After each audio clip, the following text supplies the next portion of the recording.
Oh my goodness, hello y'all. My name is Super Siri. Welcome in. Welcome in, Mike. Hopefully I get this right. Welcome in, Michael. Welcome in, John. Hello, Dragon. Hello, Wheel. Wheel. Hello, Incognito. Welcome in. Welcome in. My goodness. Oh God, don't mind that. My sister just sent me a TikTok. Anyway, hello y'all. Hello.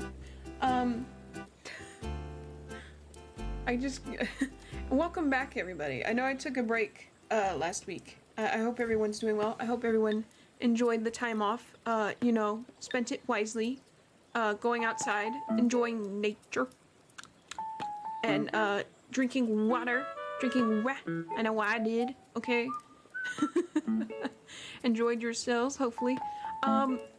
So then that leaves us, peoples, with a goal, right? We now need a new goal, and I've got one for you. All right. Here's the thing. I'm not gonna tell you what you're getting for this goal just yet until I tell you what the goal is. All right. I'm getting close to death. I can retire soon. Welcome in, Epic Sans. Hello. I remember you. I remember. Welcome in. Welcome in. What if you are Mr. Beast's sister? What will you do? Well, I tell you one thing, I'll have money, so that's something. I don't know, there'd be no change. I've already got a sibling, so there's no change here. Let's get buried as in the first. Yes, drinking water. Yes, drinking water. You must drink your water. Drink your water. It's important. Anyways, guys. We have completed our goal of 200, right? We've gotten there. We're doing great. Perfect, right? You guys did super awesome. We're doing awesome. But now we need to move on to another goal, because I feel like, you know, it's important to have a goal. So here's the thing. I think we can do it. I think we can. There's no time limit. Mind you, there's no time limit at all. Because I understand, you know, it takes time to get there, all right? There's no race, right? No race in this stream, this channel, okay? But our next goal, right, is not 300, it's not 400, welcome in RN2, by the way, not 300, not 400, right, but 500. I think we can do it. I think we can do it. Look at that, we're about 40% there. Don't worry about the amount of days. I had to set a date or else it wouldn't let me. It was holding me at gunpoint. I had to. Buenas noches. Buenas noches. Welcome in, RN2. Guys, I think we can hit this, right? Niño con sombrero. Oh yeah, well, RN2's here. I'll say that later. I'm on a mission here. So our sub goal is 500. I think we can do it, right? I think we can. I believe in us. I realized I didn't turn the music down, so now it's probably blaring along with me. So I always do this. Why do I do this to myself? I say, and I'll close the window a little bit. There we go. Congrats on 200 subs. Thanks, RN2. Thank you. Wow, French RN2. I think we can do it. I honestly can. And here's the thing. All right, if we hit this goal, right? If we hit this goal, I'm now going to guarantee if we hit this goal, I can't promise it'll be perfect. I'm still working out the little bugs here and there, but if we hit this goal, we will get to play Animal Crossing. I will finally get to show you guys my Animal Crossing island and what I'm working on, and we'll get to spend the whole day just playing Animal Crossing and hanging out. I will create 300 accounts because I am the best friend ever. Thank you, Will. Will gets it. 200 subscriber chain. Oh, heck yeah, W. But yeah, if we hit 500, we'll get to play Animal Crossing. No, I have to create 150. I will help. Sharing the workload, I see. Oh my god, I want to see that. Yeah, Animal Crossing Island, we'll get to play some. It'll be a lot of fun. I also have Dreamlight Valley if people are interested in that, so that'd be cool. A lot of fun. Dreamlight Valley is actually really fun to play. I actually told my sister earlier today, because she was like, I don't know if I want to pay for that or not. And I said, well, it's still in its early stages. It's still being worked on. It's in early access, but it is pretty fun. I think it's worth it because you got a lot to do. Super Siri, woo. I forgot I saved a TikTok. I'll have to send later. Maybe I'll send it to the basement. It's pretty great. Estamos juntitos of Animal Crossing.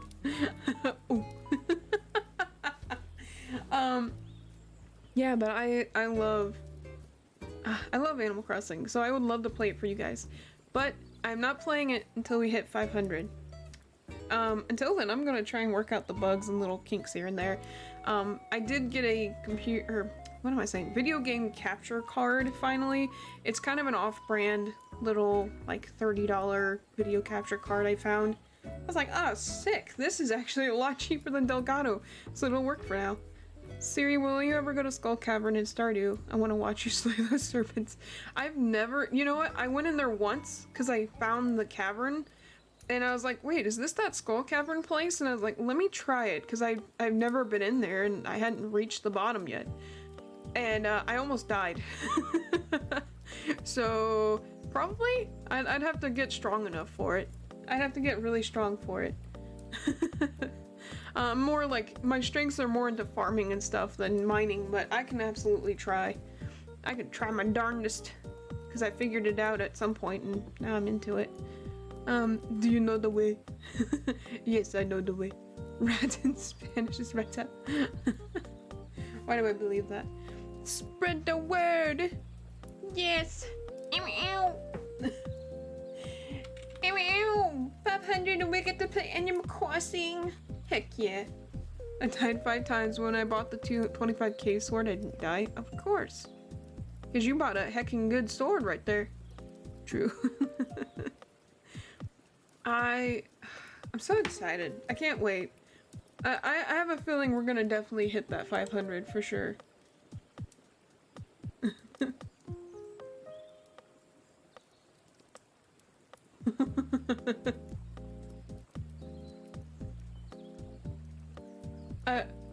I don't know. I just looked in the Discord and I see Swatch saying, like, I'm guessing high school Siri is now the superior of humanity. Thanks, Swatch. You should play Minecraft? I'm not interested in Minecraft, I'm sorry. Okay, Aaron 2. Minecraft with not mods? I'm just not interested in Minecraft. I'm sorry. I feel like everybody is playing Minecraft. I think there's a lot of people out there that are already doing it, so. Not saying like, oh, I only play the games that nobody else is playing. Like, no, it's just, I just see like everybody's doing that and I'm not really interested. Although I know I've played some on like on my phone once or twice, but not really legit. Yes, because we'll make 300 accounts, so freaking course you'll get 500 soon. And then I'll show you all my villagers. I gotta work on it some more. I actually, I worked on another little memorial thing earlier today. I'll go over that. Whenever I get to show you guys my Animal Crossing island and stuff, I'll go over that stuff. I won't go into the details to spoil, but, I feel nothing to disagree, Siri. It's okay. Oh, okay. Thank you, Michael. I appreciate that. Last time somebody told me to play Roblox or Minecraft, they absolutely got upset. By the way, Siri, did you get your YouTube handle? My YouTube handle? What does that mean? My YouTube handle? Is that a new thing? Should I know about that? Uh-oh. I really wanted to play Animal Crossing in 2020. You can still play it. Oh, absolutely. It's probably cheaper now, but... Ooh. Oh yeah, I forgot. Oh, I'm sorry, Will. I'm really sorry, Will. I totally forgot. I'm sorry. Well, you could play through me, okay? You just watch me play and go, yes. I'll beat up a few villagers for you. Some of my least favorite. Hi, Eric. Welcome in. But yeah, I'm so excited for it. There's some things I want to show you guys, and introduce you to some of the villagers, even tell you the ones that I'm planning on getting rid of. Welcome in, Isaac! Sorry, hold on.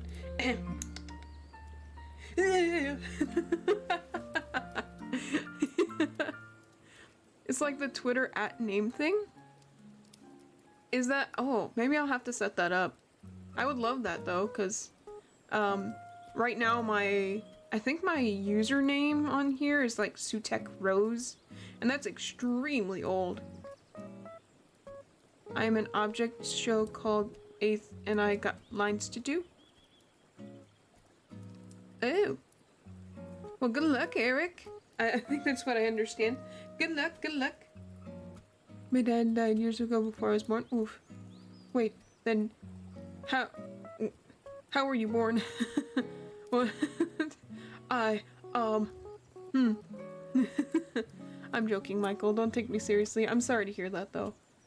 I will speak another language. Oof. Wowzer. Oh, wowzers. Yeah, I got some fun stuff to show. I got little memorials and things I'm working on, so it'll be nice. I'm in. In an object show. Oh. Oh, well, good luck. I hope it works out. But please don't eat a hamster. I'm getting some Japanese. Oh, Christmas. I'm gonna break this desk. Leaning on it. Just absolutely this is what you're hearing right now, is this desk dying. I really should stop leaning on it. First have to pay respect if. Oh, here you go. If. Respect. I don't eat hamsters. Change it, most probably check your email just in case later. Oh, yeah, I'll check it later. I'm definitely gonna check it later. I gotta remember what email this is under.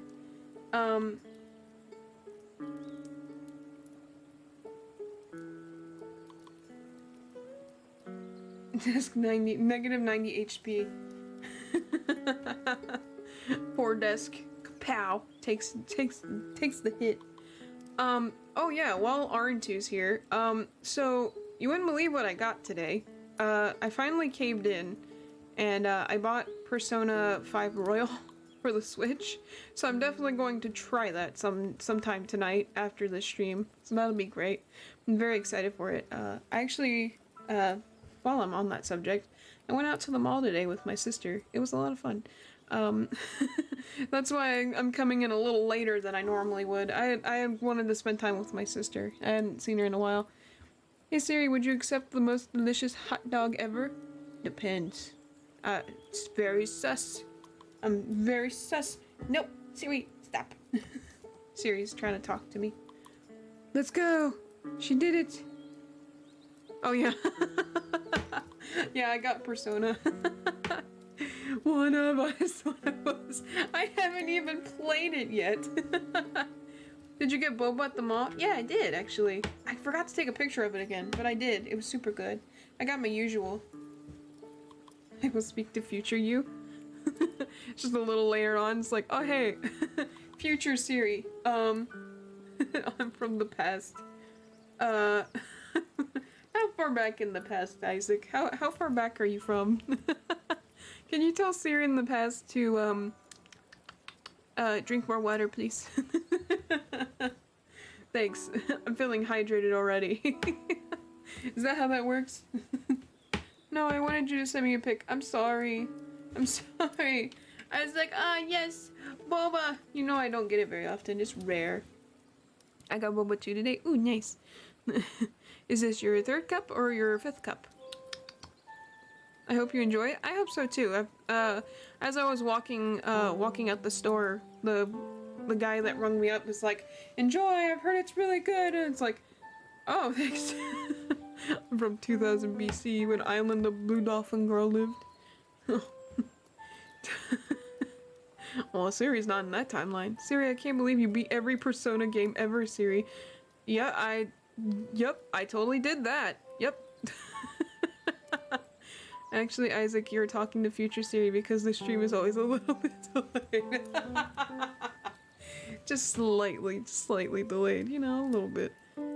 hydrated. Hydration. I'm typing in the chat and everything.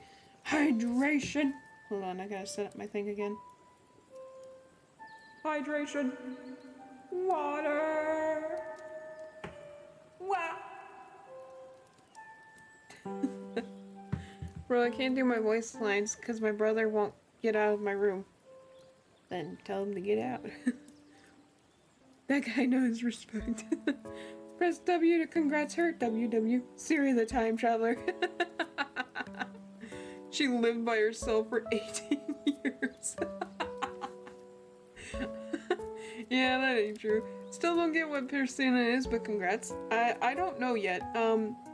I've been recommended it, RN2 recommended it to me, and I've yet to play it or even look into it, so. Siri, who's there? Me, that's who. Welcome in, Swatch. Always talking to future Siri, never able to talk to present Siri, sad. And I'm talking to past you, so this is very interesting. What's happening in the past right now, guys? I can't, he won't get out. This is where you pull the tactics on him, right? I mean, unless they're the older sibling, then I wish you luck, but you pull out the tactics. You annoy them to death. That's what you do. You just annoy them to death until they leave. I can't, he won't get I cry every time I remember. An FNF mod. Yes, I recommend it. I'm proud of it. Well, I was talking about, I was like, I'm kind of want to play Persona, but I just don't know where to start because there's so many games. And then RN2 told me like, oh, you should play it. You can just start wherever. And I was like, okay, cool. And then I bought Strikers, and apparently Strikers is not, it's like a spin-off. So I was like, crap. So I had to wait for Royal, and then I finally got Royal. As I'm being chased by the FBI for committing assault on paper. You just wrote committing assault. How can I? I don't have any consoles. You can play it on Steam, but it's a lot of money. It's money. It's a lot of money. Don't mind the blinging. I don't know what's going on there.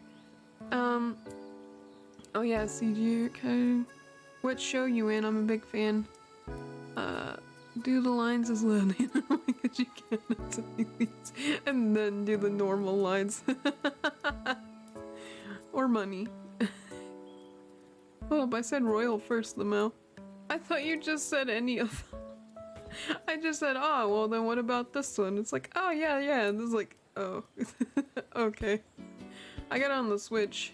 I bought the physical copy. So I have the physical copy of Royal and Strikers. So I'm gonna have to play those when I can. In my off time. I'm back. Welcome back. My mouse slipped. Oof. You clicked out. Siri bought the one Persona game you can't play standalone. Just her luck. I know. It really is my luck. You know what? RN2 probably did tell me, and my brain wiped that completely and just went, yeah, all of them. RN2, if you send me money, I'll play. There's that. Oof. Ouch. Ouchie, ouchie, mama.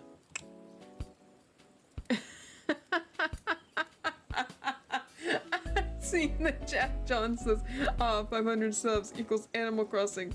She's trying to trick us. What? What do you mean? I'm not trying to trick you. What? I would never. How dare you accuse me of tricking you? No, for real though. You guys. And then there was 20 bucks.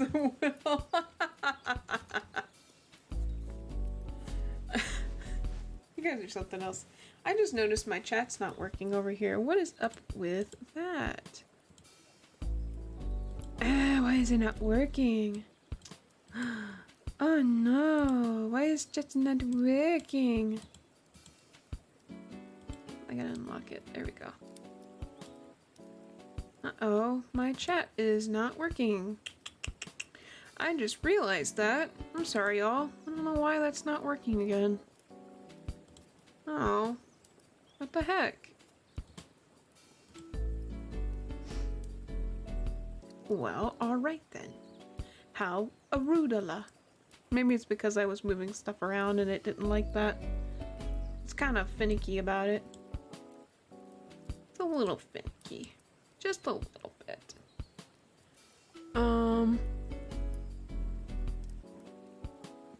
So I can duplicate diamonds and make infinite money? You could. I'm kind of thinking of I think I tried to put what's that one called?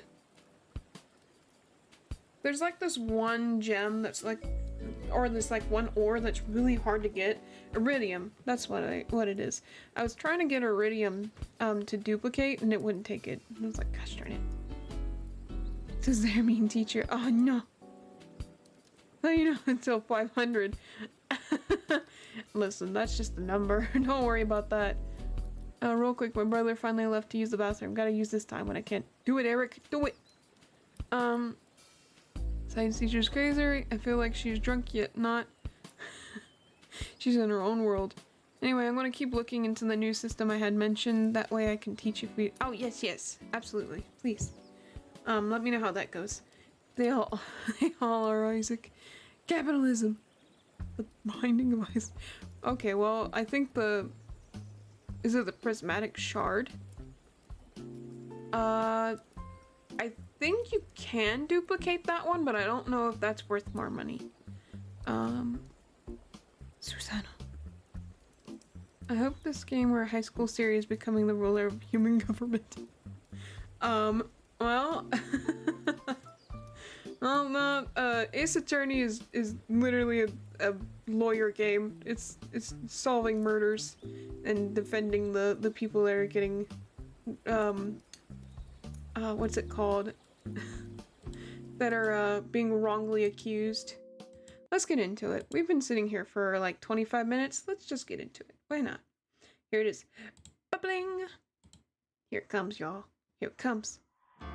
Dun, dun, dun, dun, dun, dun, dun. I am gonna turn it down on your end. Ba-ding! Perfect. Perfection. Just so you can hear me. There we go. Beautiful. Notice, but chat isn't on screen. Yeah, I noticed it. I don't know why it does that sometimes. It's really annoying. Where's the chat box in this one? Yeah, sometimes I don't know why it does that. It just does, and I can't do anything about it. I'm just gonna have to reset my Streamlabs again. It's really annoying, and I wish I knew why it was doing that. Roblox, okay. Anyway. Anyways, yeah, this is Ace Attorney. It's a lawyer game. Very fun stuff. Always full of antics. I hope this is game, where is it? That's what the title looks like. Hey Siri, how Civil War Americans started. No, Siri.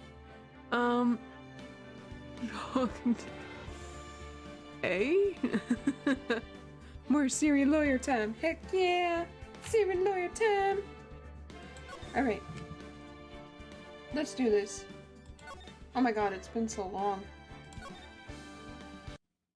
It's been so long. Be right back. I'm gonna join when I'm done doing some things. That's cool. It's all cool. Just come back when you're ready. Oh god, I forgot I have to read. I forgot I have to read. Oh god. January 8th, 1:21 p.m. District Court Defendant Lobby number 1. So we're finally going to see the tiger on the stand. I've forgotten what the voices were too. We've almost got this case won now, Nick. I wish I could agree. Huh? I don't show her the hint. Is it a switch? It's been 1 month, oh my god. Huh? When I cross-examined Mr. Armstrong, just now, he said, oh god, I've completely, it's like a, it's like a flashback. I remember the voice I used for him. Gosh darn it. He said he was just doing what the tiger told him to do. But Gatto picked up on it, remember? He pointed out that without proof, we don't know if what he testified is the truth. Perfect time for Siri audiobook. Perfect timing. There once was a boy. No. You mean, you think Mr. Armstrong was lying? I don't know, but if that's the line the prosecution takes, we could be in trouble. Siri, mon ami, I have school tomorrow. I'm gonna go to bed. Oh, okay. See you on Wednesday. See you on Wednesday, Wheel. See you later. Wait, is this case? It's this case. I get the feeling that we don't have the case making evidence we're going to need. Never mind, this won't be perfect. Hey, pal. Oh, it's Gumshoe. Detective Gumshoe. What are you so jumpy about, Detective? Your hair's standing on end. See you will. Siri, what time is it for you? It's like 8:37 now. Hey, what's... That's the pot calling the kettle black, little Miss Top Knot. It's not a top knot. Never mind about the hair, just calm down, alright? I can't stand still when I don't have a job to do. I kinda get wound up. Ah, poor Gumshoe. I forgot, poor Gumshoe. No kidding. You gotta have something you need me to do, pal. Anything. Well, 5:38 matches up. Maybe it's because you time traveled. Hey, I'm gonna take a jog back down to the precinct. I could get more prints analyzed for you if you got an hour. An hour? The trial will have reconvened by then. But Nick, we still don't have a really decisive piece of evidence, right? One sec. Ooh. True, without some kind of trump card to pull out of the bag, we're really stuck. You said you could get some fingerprints analysis done in an hour? You bet. In that case, would you mind checking the prints on this for me? On this? What are we asking him to check?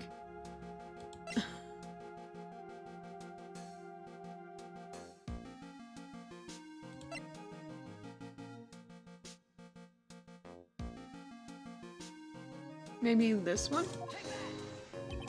If you're going back to the station anyway, could you find out whose prints are on this? Oh hey, that's the small bottle I gave back to you this morning, right? Yeah, I think it's time we solve the last mystery of who the prints on it belong to. Sure thing, pal. Ow, I just hit my heel onto my chair. Sure thing, pal. Actually, that's been gnawing at me too. Small bottle given to Detective Gumshoe. Very nice. Okay, I'll get this off to the lab right away. Just make sure you don't lose the case before I get back. Yeah. I'm Gumshoe. This is pretty much the final showdown, I guess. It's time to separate the phonies from the real guys. Get it, Maya! January 8th, 1:56 p.m. District Court, courtroom number 4. Gotta go, see you later, or Wednesday? Oh, okay, Isaac, see you later. Why does it Wednesday sound like that? That's a good question, I think.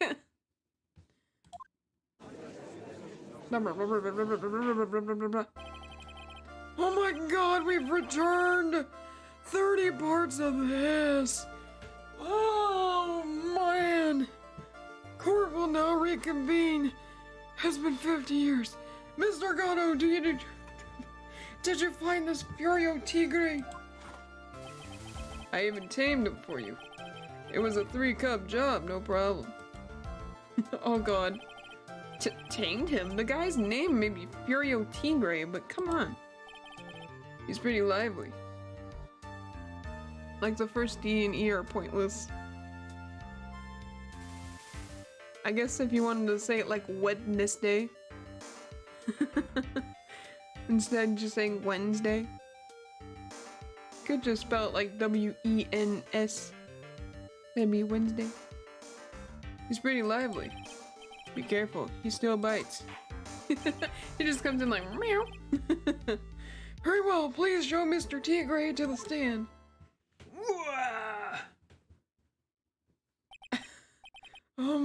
Witness, please state your name and occupation. Ah! Don't hide under the table, Mia. Unless there's room for me under there too. Would you mind what you say to me? Nothing. I didn't say nothing. Honest. Who could have guessed that fear would induce a bad Brooklyn accent in the judge? I'm from Brooklyn, you know? I got business to take care of. You hear me? So who the hell called me into this hole?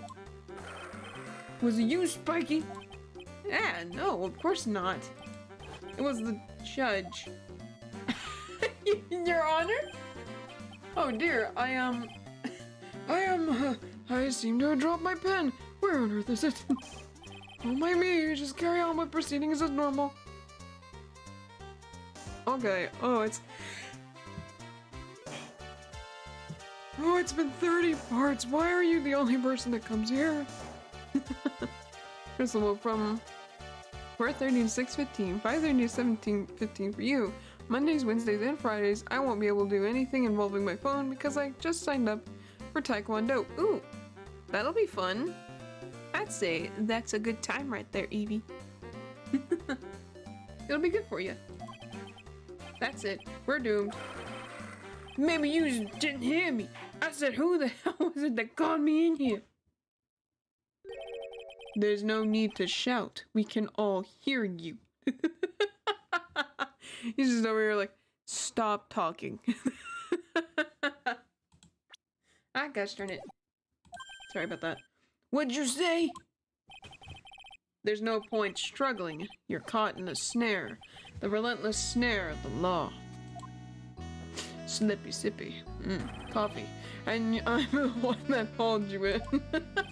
I forgot I've done that to him. Too cool. Now I must go. Bed.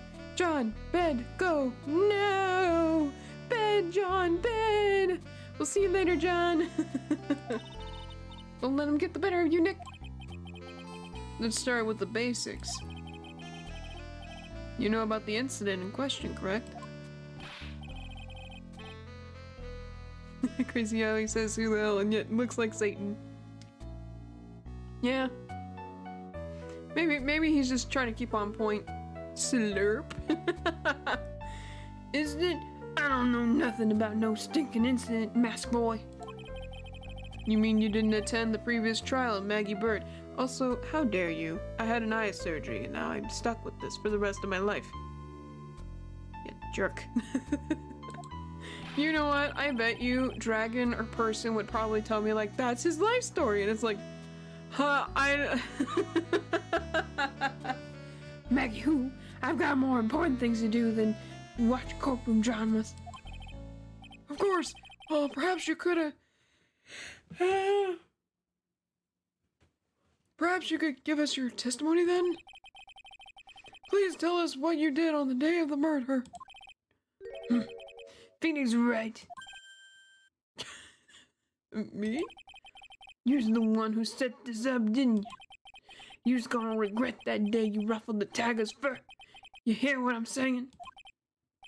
He never heard of lotion. Gulp. Maybe I should have brought a Phoenix, no.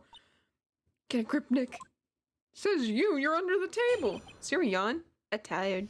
Had a long day. Been doing stuff. Or sunscreen.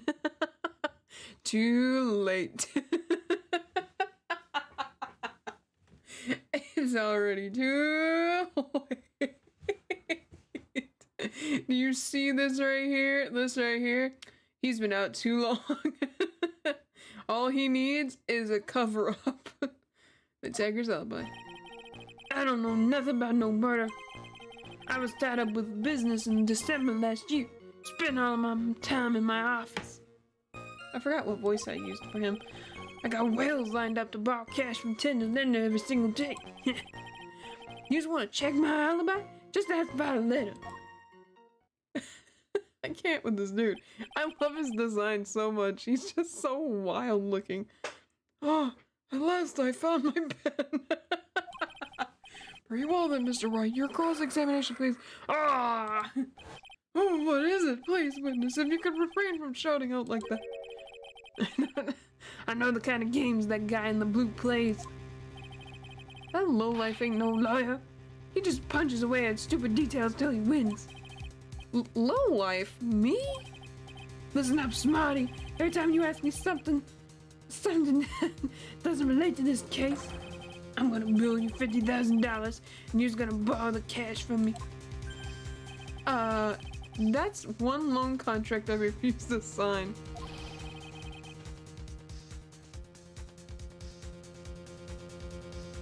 You think it ain't gonna hurt when you tangle with the tiger?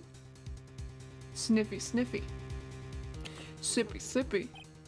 Huh, I love a good spectator sport. This is like watching that one anime. Oh, what's it called again? Hey Q? I like that one, that's a good one. I like me some sports animes.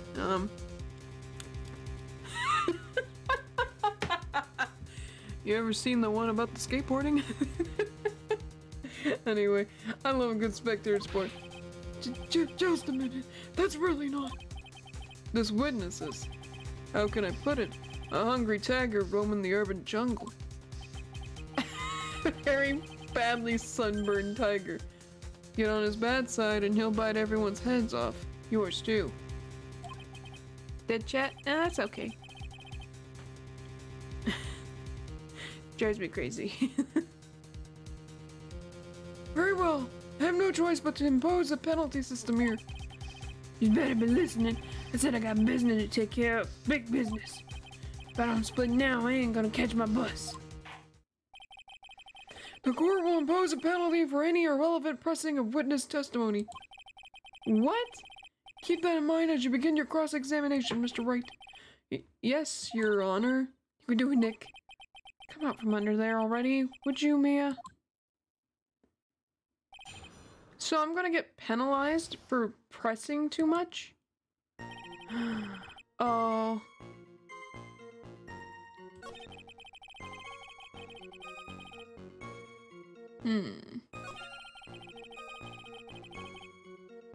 So that means I can't really...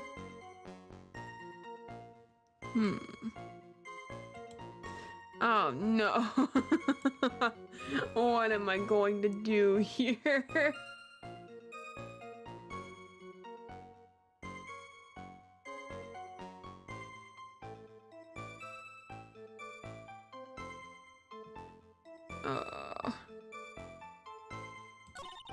Just think, all you have to do is press him on something irrelevant and bam, 50,000. Get real, man. How about you pay back the money then? Your allowance should cover it. Okay, so I really want to try out the new system at some point. It looks really fun. Well, I mean, if you think it's fun looking, you'll have to talk with person first, and I haven't heard from him in a bit.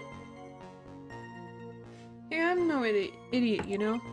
Well, I'm certainly not the one who thought the $50,000 was free money. Anyway, I need to work this guy without pressing his testimony too hard. His testimony is pretty solid as it is. I admit, nothing jumps out at me as a contradiction. I gotta find an opening somewhere, or I need to make one.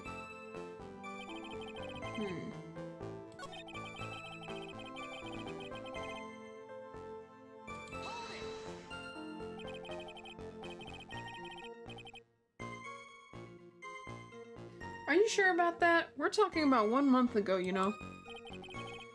You see these teeth? That's how sharp my secretary is. Sharp? Is he talking about Viola Cadaverini? Yeah, I wonder what happened. Yeah, I wonder. I really wonder. Apparently we'll get penalized if we, do some harsh pressing. She writes everything in my scheduler. December, mainly in the office. That's what it says, so that's where I was. It seems like a rather, sketchy schedule. Wow. A growl. Growl. A tiger. I just can't do the growling without feeling weird. Talked to me today though, so he's fine. Well, that's good. I'm glad. I haven't heard from him in a minute. So, There he goes again. What the tiger did all December isn't the issue. What's important is what he was doing on the day of the murder, so now what? Arrest it! Arrest it! Do it! What do you guys want? If you wouldn't mind going into a bit more detail. This is a dead end, Trite, and you know it. Remember the rules. Objection!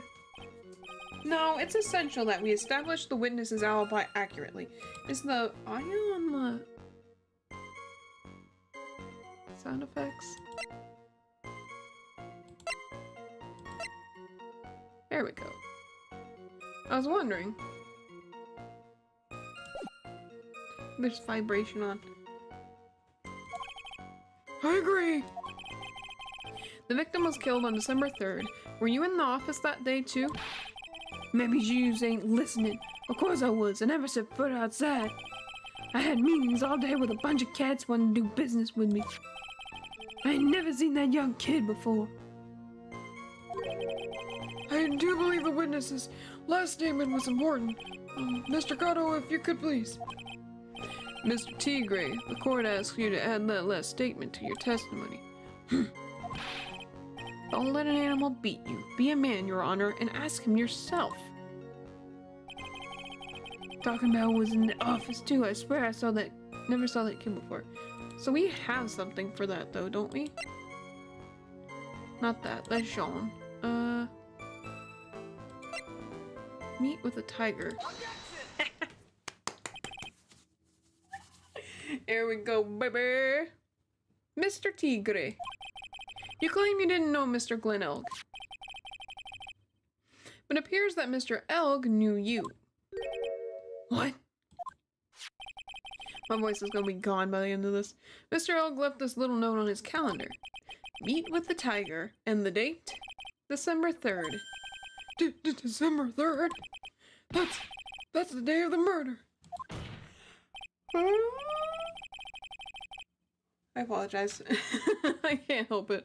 So, Mr. Tigre, I submit that you did indeed know one Mr. Glen Elg. Because on the very day of the incident, you met with him.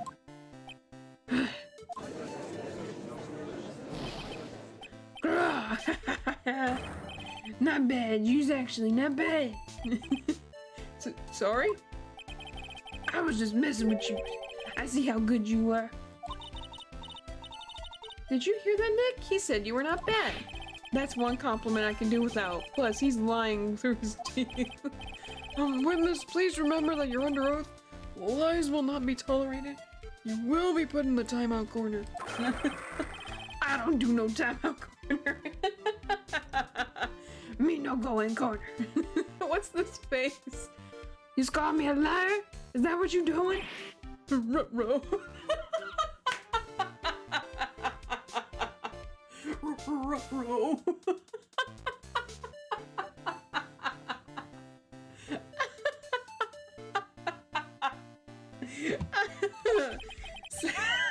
I got staring and I can't do Goto after that. Hold on. Okay. I can do it.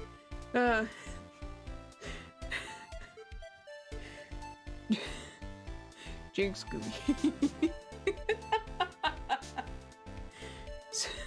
So you're saying that you're claimed to have never seen that kid before, is the truth? Zoinks. Jinkies, guys. Like, zoinks. Said I'm dead serious. You better believe that's the truth. Huh. Then I'd say that gives me time to enjoy another cup of pure black magic. Coffee. That is while you testify for the court again, Mr. Tigre. Oh, yes, would you mind indulging the court witness? You never actually met the victim? That's gotta be a lie right there. It's time I nailed this guy. Yeah, nail him. Get him. Get him. Get him. My inner, like, I don't even remember the character's name, but that one character from Gravity Falls, I always pull him in and pull him out from somewhere somehow. Get him! Get him! I just can't help it. I ain't no liar, I never met Glen Elg. There was some lame guy with that name, though, wanted to borrow cash from me. I set up a meeting with the guy in my office, tender lender. I waited around for him, but he ain't never showed.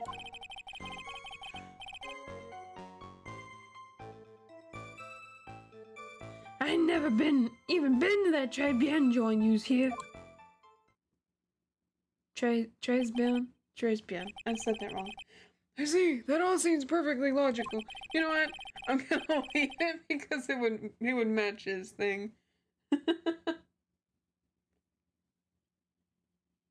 It would. Technically, I think Trebian is... Oh, gotta go. See y'all next time we're on Discord. See you around, Swatch. Thanks for joining us. I appreciate it. You had arranged to meet with the victim, but he didn't show up. I've heard it's pretty hard to keep appointments when you're dead. Very well. You may begin your cross-examination, Mr. Wright. Yes, Your Honor. Didn't I tell you I got a big deal going down today? I ain't gonna make my bus now. I'm gonna have to take the express train. That bill's going straight to you, right? Grrr. Gosh darn it, the victim Glen Elk.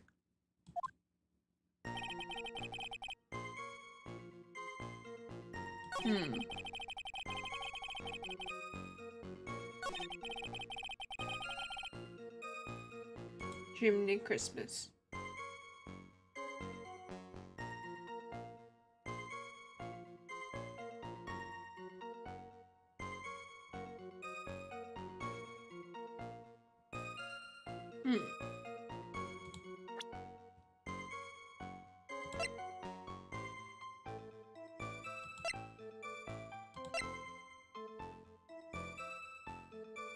Oh.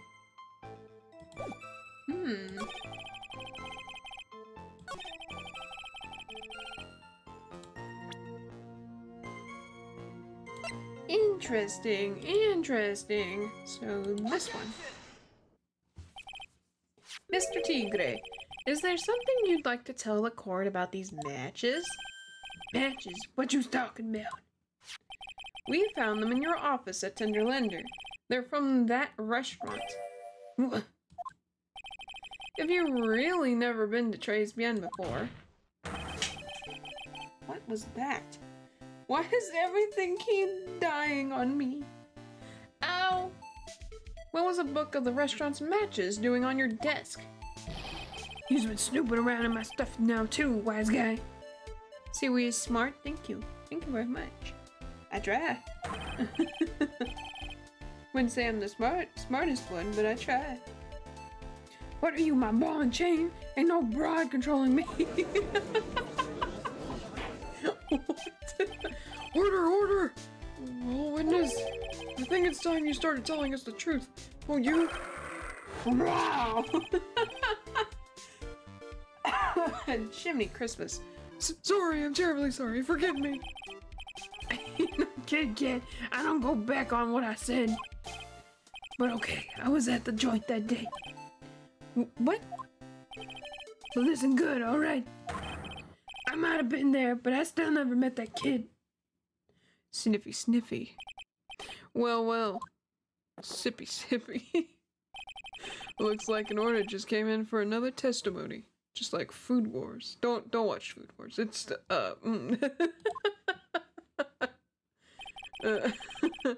I'm this close to proving it was him. I love how Gato has turned into me just referencing flipping animes. Like, just throwing out random names. Don't worry, I'll be throwing out one that I finished recently. Or at least the first season. I hope they make another one. Anyway, he did meet Glen Elg that day.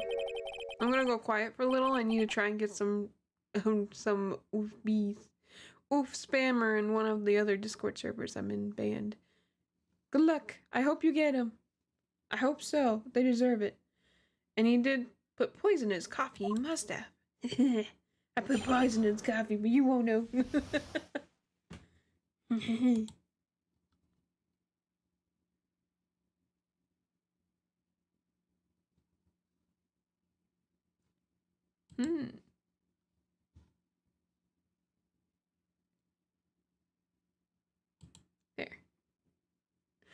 Oh. Yeah. Ah, that's cool. That's très bien. I was supposed to meet with the kid at the restaurant that afternoon. When I opened the door to the joint, I saw one ugly thing. That guy was laid out over the table, stiff as a concrete. I figured if the place wasn't hot already, it was gonna be, so I split. I heard the cop sirens on my way out, and I went straight back to my office. That was quicker than I thought. Welcome back, Evie. Good job, good job. I see. You didn't actually meet with him in the end, then. Well, Mr. Wright, your cross-examination, please. Yes, Your Honor. Hold it. If I wait around here any longer, I ain't even gonna make the normal express. No more stupid questions. No problem. Did you murder him or not? Anytime Trite presses you on something irrelevant, I'll see he pays a penalty. Mr. Godot, that's my job. Slam. Your job is to slam that little hammer of yours and call it guilty verdict. Your thing is to do the smacky smacky with the hammer. And say, not guilty.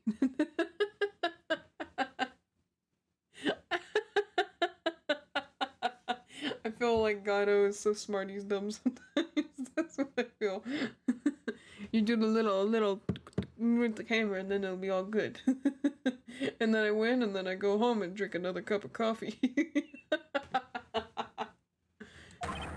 So do it. Yes, sir. Special express train ain't cheap, right? Just so you know, since you're paying. Oh man, doesn't the rule of law mean anything around here?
I guess I did, but I only saw him from behind. Sorry about that. My brain went into like analytical mode over here. I forgot about the whole part there I'm supposed to be reading and commentating. Like flipping, come on. He was wearing some kind of raggy bit of cloth they called a hat. And what time was this? I don't know. Huh?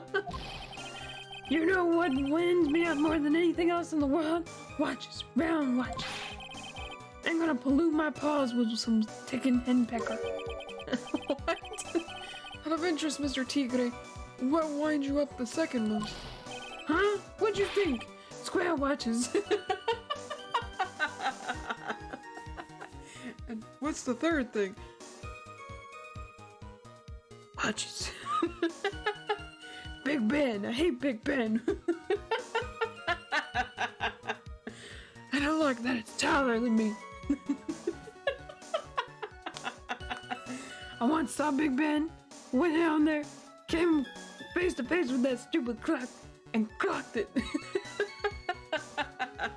Can't promise that it may not felt anything, but I sure did. It was pain and anger. Never again. I can't trust anyone who hasn't had fried chicken with bread. Like just fried chicken? Are you saying like fried chicken like a sandwich thing? Huh? Square watches. Is this guy for real? Look, all I need to know was that something bad was going down in that place.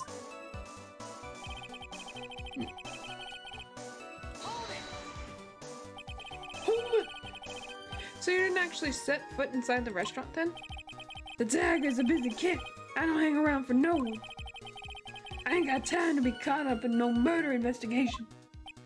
So, when exactly did you pick up the matches? There are matches just inside the front door.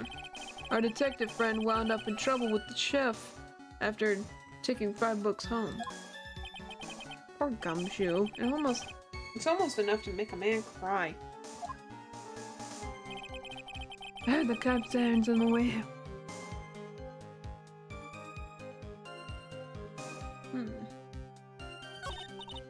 Well, Nick, what do you think? Like you rip off part of the chicken and take a little bread and wrap it around.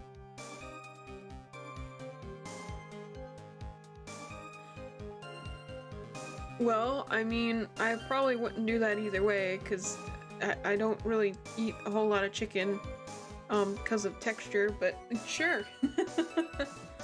Interesting, sure. Like a chicken sandwich, almost.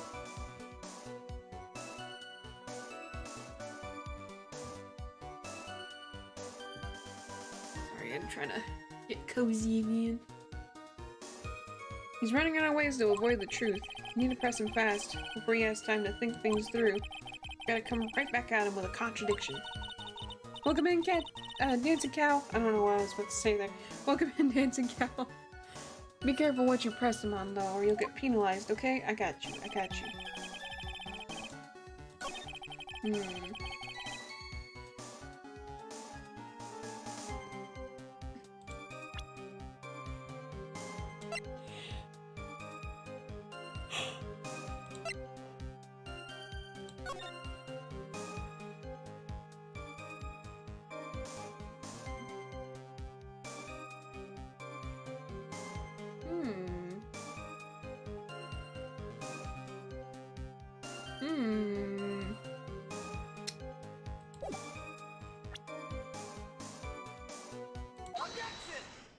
I am pineapple, apple bean.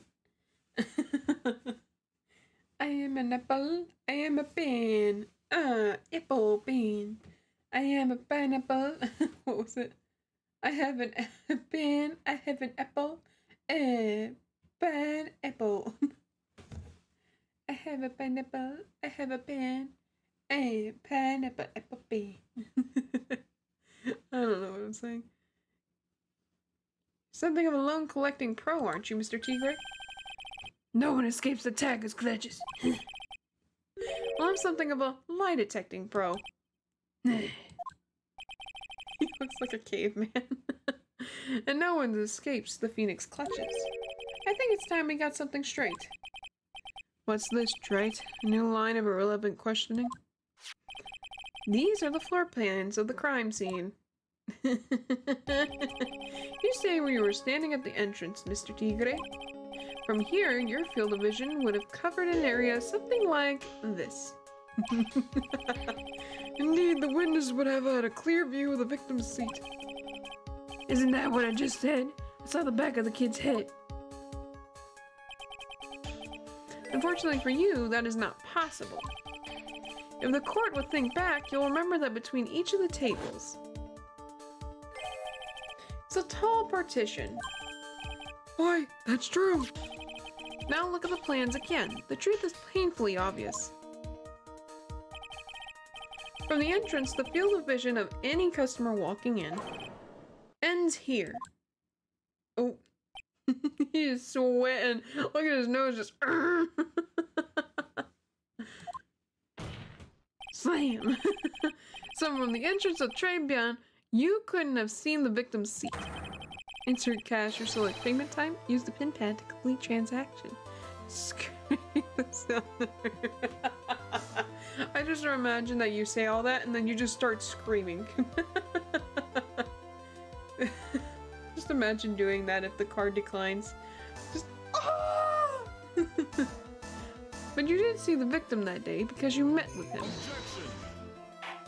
Slam. Wrong. Have you forgotten the old man's testimony yesterday? The victim was alone at his table. The defense just proved that point to be moot. The victim, witnessed by Mr. Kudo, was not Glen Elg, but a fake. Oh yeah. What? In order to have Mr. He's like, wait, were we in the same same courtroom? In order to have Mr. Kudo falsely testify, the real killer posed as the victim he had just killed and acted out a charade. That will do. This trial has gone on long enough without the obvious question being answered. Who exactly was this real killer who impersonated the victim? You say the killer murdered Glen Elg and then impersonated his victim in a performance for Victor Kudo?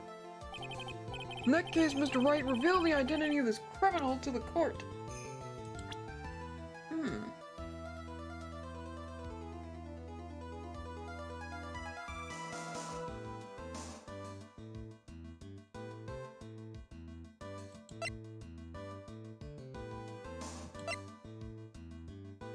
Look at him. Obviously, it couldn't be him.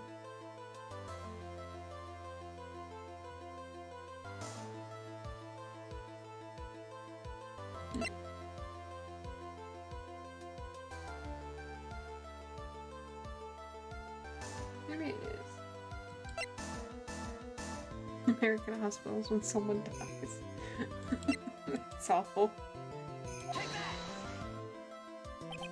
Obviously, the killer is Furio Tigre. No one else could have done it.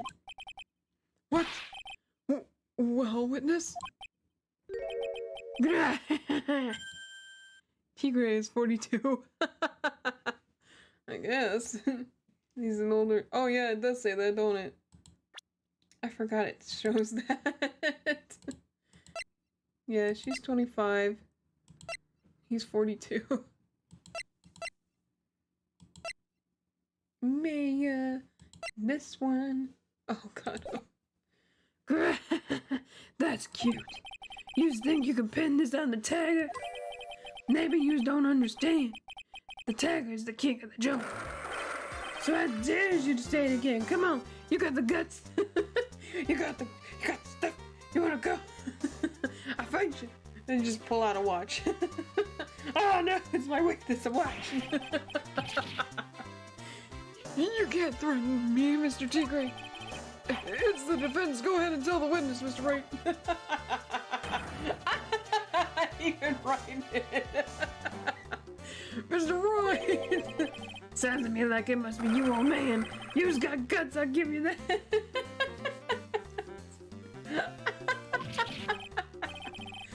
Mr. Wright, don't leave me alone. Perhaps I can end this embarrassment.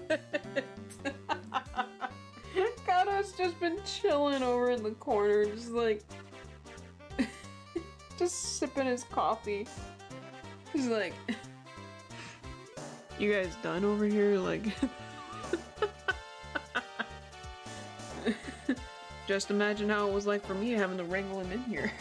It was not a fun time. It was bad. Mr. Kato! Coffee. Let's just go back over Mr. Kudo's testimony one more time. Slam. The old man didn't see just the victim. Oh no, no, no. The cervical problem in Javachino. She just put something. Oh, well, I didn't get to see that, but okay. There's no question about it. She very conspicuously put some white powder in there. Was the victim you saw the real victim or not? That doesn't matter. Jeez. The fact remains he saw the accused put poison into the coffee. Oh, yes, it was the waitress who poisoned the coffee. Oh. Very impressive, Mr. Gatto, waiting for my absence to launch your attack. Smiling without a clue what's going on. He's just like, they let me come in here. And they said, we need another lawyer. Could you be a lawyer? And I said, Sure. I said, is there free coffee involved? They said, yeah. I said, all right. This time you're not hurting me. This time we'll take a stand. All the hatred in my eyes building up an evil plan. Oh no. What have I done? To my son. No. Please, please. Huh. Sippy, sippy. Coffee. Found your pen in the last tray? It was in my pocket. But anyway, Mr. Kudo witnessed two people that day. He saw the victim, the supposed Mr. Glen Elg, and the waitress from behind. Yes, your point, Mr. Wright.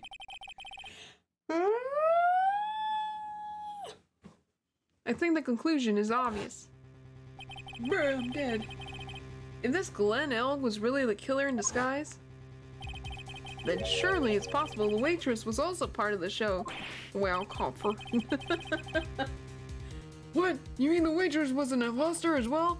They were sus. The defendant, Miss Bird, fell unconscious immediately after the incident. And someone used her fainting to hatch an elaborate plan to pin the murder on her. Who on earth was it? Who was the waitress that Mr. Kudo witnessed? Well, I already have a suspicion. Ah, gosh darn it. I clicked the wrong thing.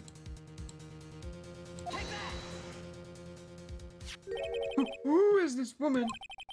Her name is Viola Cavanagh. He just keeps screaming, who is she? Oh!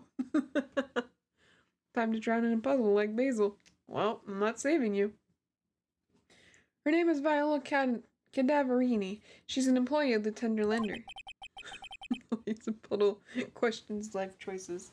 He's making a big mistake. Sorry, I'm itching my leg. Itching my leg. Do you know who Viola's grandfather is? You better be going home in an armored truck tonight if you know what I mean.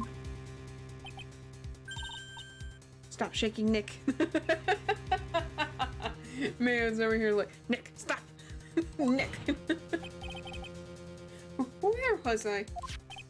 Yes, the defendant, Miss Bird, was stated the following. Now, what the heck? I'm itchy everywhere. What the heck? Well, when I took the coffee over to the victim's table, it's true there was another customer in the restaurant. She was sort of creepy. And she had a kind of cackling laugh. Welcome in, Mage. Hello, I have come to pressure you about Sonic Mania again. I have it. I haven't had the chance to schedule it in.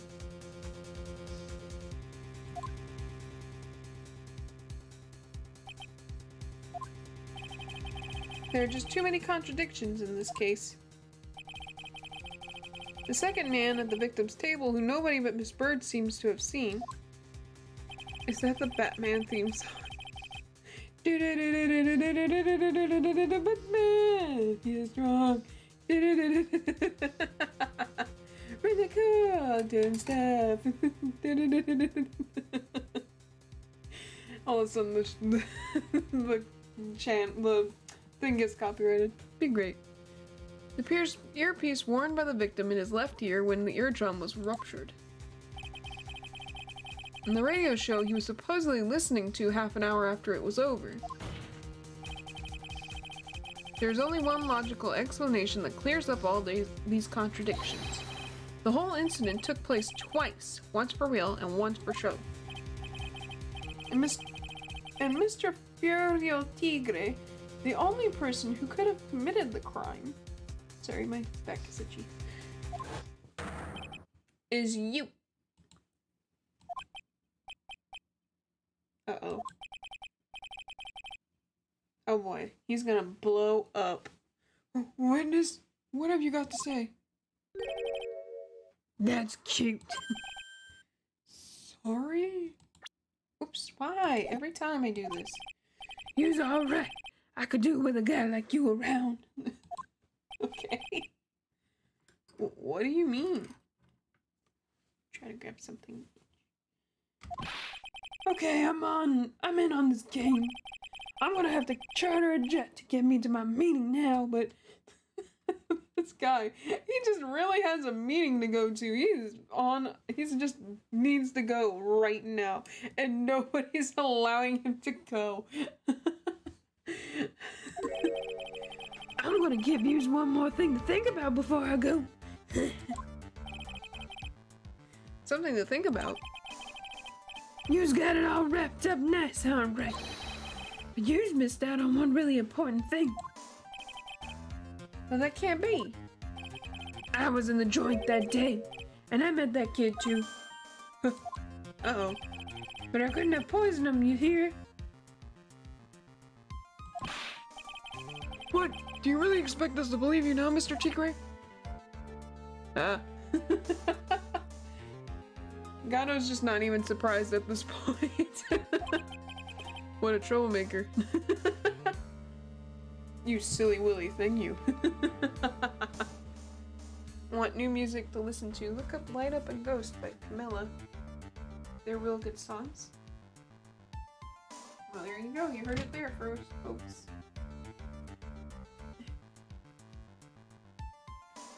Oh. Oh, okay. Well. Jimmy Christmas. Ah! There we go. Had to readjust. What a troublemaker. Troublemaker? Looks like we're going to need another one of the... Looks like we're going to need another one for the road. Sniffy, sniffy. Sippy, sippy. Anyway, I'm gonna take a shower. Goodbye. Okay, good luck with your shower, Evie. Drowning. Well, cow is drowning. Feel sorry for all the people who had to do jury duty for this case. Man, I think I want to sit in on this one. Just to see what's going on.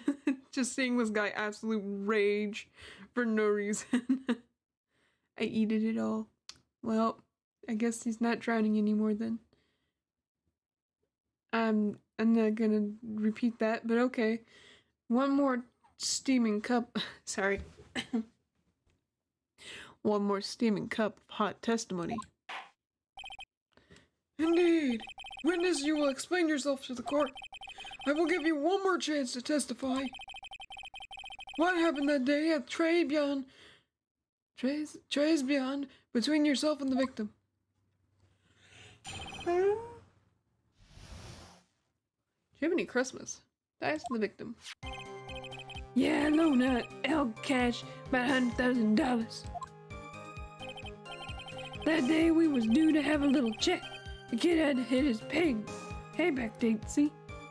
Oh, had hit his payback date. So anyway, he tells me he's got no way to pay up. I'm about to flatten the guy when he starts screaming. Yes, I won! $500,000! You got lucky, you know, real lucky.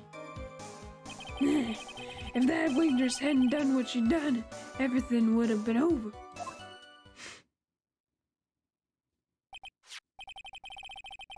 No, I see that the principal amount you loaned him, Mr. Oak, was $50,000.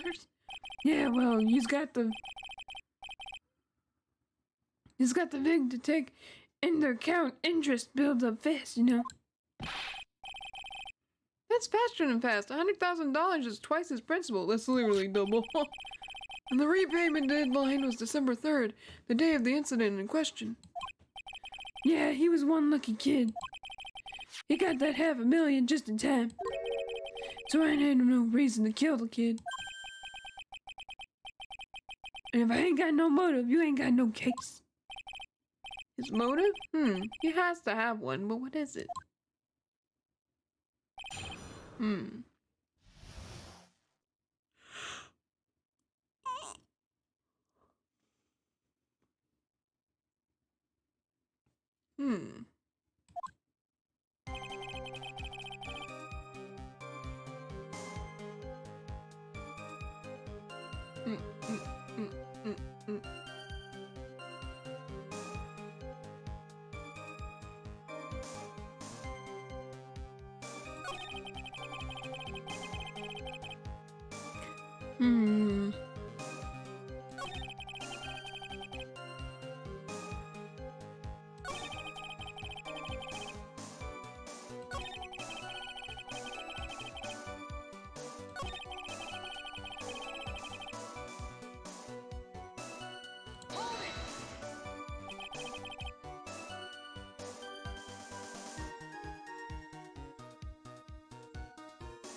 Tell me who you are. Can you tell me where I am? We're gonna have to see if forgotten if I can. If I open my eyes, there'll be no more going back. That's the cow just throwing out some lyrics. The waitress, you mean? The girl with the glasses in the defendant's chair. Who else could I mean?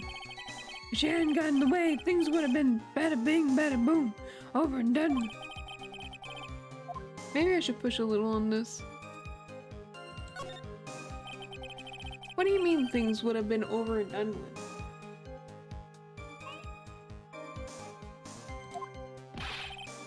I use all there what? I'm talking about the cash. Wait, Tigray said he'd loan 100k, but the judge said he loaned 50k? Well, it says he loaned 50k, but then he said that there was interest built up fast and he owed 100k because of it. So he's trying to say that it's double the amount because of interest, which is ridiculous. I'm back, what's going on? Well, we're interrogating or, what do you call it? Gosh darn it, cross-examining Tigray here. We're getting there. Getting there. Because everything will change and it'll all fade to back. All fade to black. Why can I not speak all of a sudden? I used all there what? I'm talking about the cash. I was there to get my 100,000 bucks back. That's all. I'm a businessman.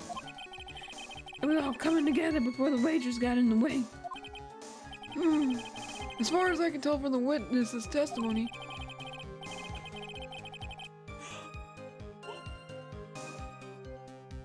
I think recouping his loan, Mr. Tigray had no motive for killing the victim. Oh, good luck, you got this. Thank you, Dragon, thank you. Well, yeah, but he said that he loaned him about $100,000.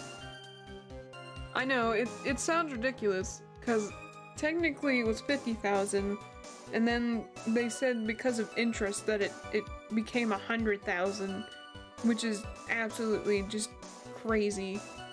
I think we can actually look at it.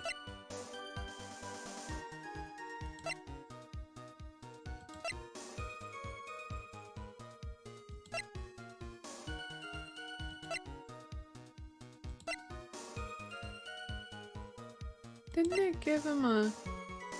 I guess not.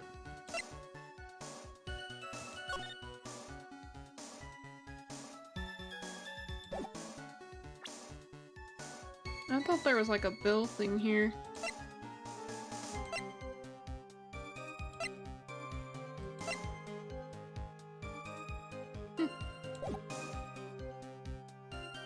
Witness, you will amend your testimony, reflect what you just said. Yeah, I thought we had the little loan bill. The tiger's motive, huh?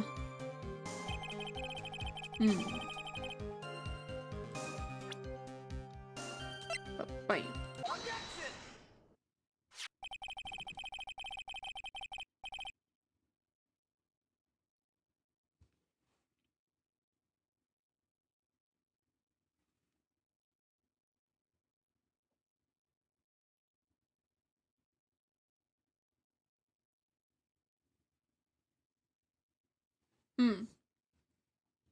So you just intended to get back the $100,000, Mr. L. Goju, correct? I loaned the guy the cash, so that's my right. Unfortunately, Mr. Elg, I don't believe the $100,000 is what you were really after. Sniffy, sniffy. What are you getting at, Trite? What else would a moneylender be after other than money? Oh, the moneylender was after money, but money in a totally different league. That kind of money is that single disc like this would fetch. Man, what is that? I'm too old to know what a disc is. A computer virus, Your Honor. A virus called MC Bomber. A computer virus? What does one of those do? A computer virus is a program that wreaks havoc on the inside of a computer. A computer? What does one of those do? Look, I was just joking, but I eat water and drink pizza. I'm afraid to know what that looks like. A computer. I guess the beard isn't the only part of his honor that is from the Stone Age. I'll explain it to you later, Your Honor. Right now, this is the important point. A virus like MC Bomber would be worth several $1 million on the black market. Several $1 million? Lending money with no hope of ever seeing repayment would normally be bad for business. But in this case, the very fact that Glen Elg had no way to repay the money is crucial. Welcome in, Obsidia. Welcome in. What? Glen Elg was a programmer, a highly skilled programmer. That skill was the collateral Mr. Elg put up in order to borrow the money. Objection. You're trying to suggest the witness's motive was to get a hold of that program. Exactly. Sippy. The witness may have poor fashion sense, but he is by no means an idiot, Trent. A man like him could get his hands on $1 million without resorting to murder. Of course he could, provided that he had time. Have you been playing Amori? I haven't played since, I literally have not been playing since the one stream. So I haven't played since, like, a month ago. Yeah, I haven't played since a month ago. So no, I have not been playing in a while. I should be playing again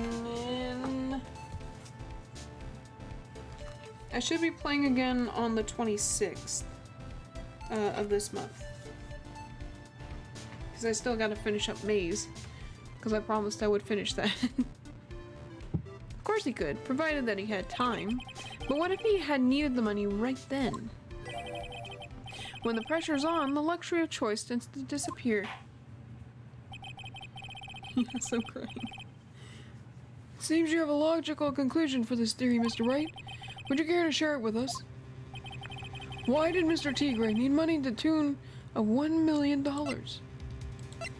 For... this. In December of last year, you found yourself in need of a huge amount of money. Bruh. About 6 months ago, you were involved in a traffic accident, weren't you? An accident involving a car and a scooter in which a young woman was injured. She was taken to the hospital where she underwent surgery. Oh.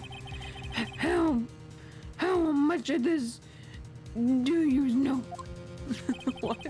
These medical papers document the treatment of the young woman in question. According to these, her operation cost $1 million. Jiminy Christmas. And yet when the payment was due last month, you somehow managed to pay it in full. Oops. $1 million? A preposterous sum. Someone should sue these HMOs. No one would pay a bill like that. If the medical association got wind of it, the hospital would end up as dead as the morgue. But Mr. Tigre had no choice but to pay, because his very life depended on it. Wow! Order! You say his life depended on it, Mr. Wright? Indeed it did, simply because the injured woman was none other than Viola Cadaverini. Did you say Cadaverini? Yes. Bruno Cadaverini, mob boss in charge of all the underworld activities in the city, and doting grandfather to his precious Violetta, also known as Viola Cadaverini. Sippy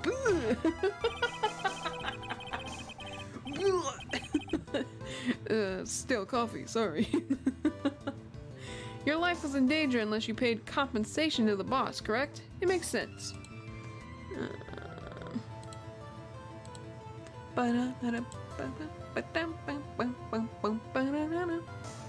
Okay. You were desperate to acquire the $1 million Bruto Cadaverini demanded of you.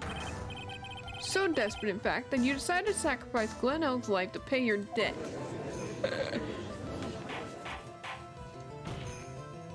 Not Glen Elg. Oops, whoa. Almost took my headphones out. On the day of the murder, Mr. Tigre's sole intention was to get his hands on this CD. Glen Elg had no way of paying back the $100,000, and Mr. Tigre knew it. What's up, dancing cow? But then a miracle happened. The kind that Mr. Tigre would prefer to say never happened, but he can't, and neither can I. The lottery win. Sorry, I'll try that again.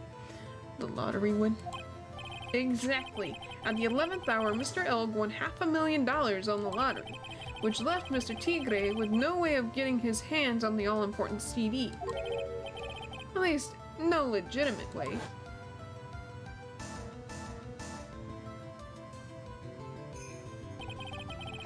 So he resorted to illegitimate means. That's crazy. He murdered Glen Elg and then made his next move. To frame Maggie Bird for the crime. Cassini. Okay. Mr. Tigre posed as Glen Elg, while Viola Cadaverini played the role of Miss Bird. And then they reenacted the whole thing in order to establish a witness. I saw the whole thing, I swear! The witness being the one we all heard testify yesterday, Mr. Victor Kudo. Objection. It's like I said, Trite, that's crazy. No one could pull off a stunt like that. For starters, there's no way the chef could have been kept in the dark about it. Oh, here comes. But Mr. Armstrong was in on it from the very beginning. Have you forgotten already, Mr. Gatto? Mr. Armstrong owed the witness money too. $500,000, in fact. He had no choice but to go along with Mr. Tigre's plan. Oh boy, here we go. Smack, smack, smack. Order, order! Silence or I will clear the... You put on some good show, Spiky. If you just want to stay alive in the loan shark business, you gotta be careful. You're saying I dressed up like that kid, creating a witness and framed someone. If I did something crazy like that, I'd leave a trail as bright as my shirt. I ain't dumb enough to do something sloppy like that. Siri, I want to tell you something. Well, tell me, dancing cow, what is it? Tell me, tell me. I agree. You do? Despite your appearance, you are very careful. That's why you took one more precaution. One more trick to make sure Miss Bird had no way out. What? Another one, Mr. Wright? Sippy, sippy. Thought he was gonna spit it out after a minute. Just sit there and go. Interesting. Why don't you fill us all in, Trite? Ooh, this takes all of it? What was this trick you say Mr. Tigre performed to frame the accused?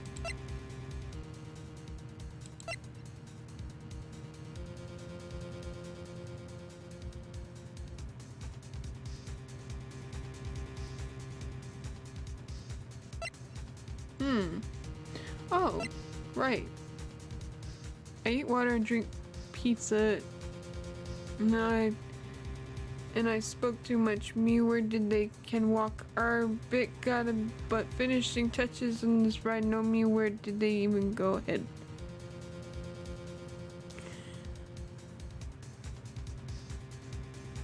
I don't even know how to respond to that. What on earth is that? What an insult to think anyone would be fooled by such a childish imitation. Sir, you fell for it. Consider yourself insulted, Your Honor. Mr. Tigre, you didn't just pose as the victim on the day in question. A month ago in this very court, you posed as me.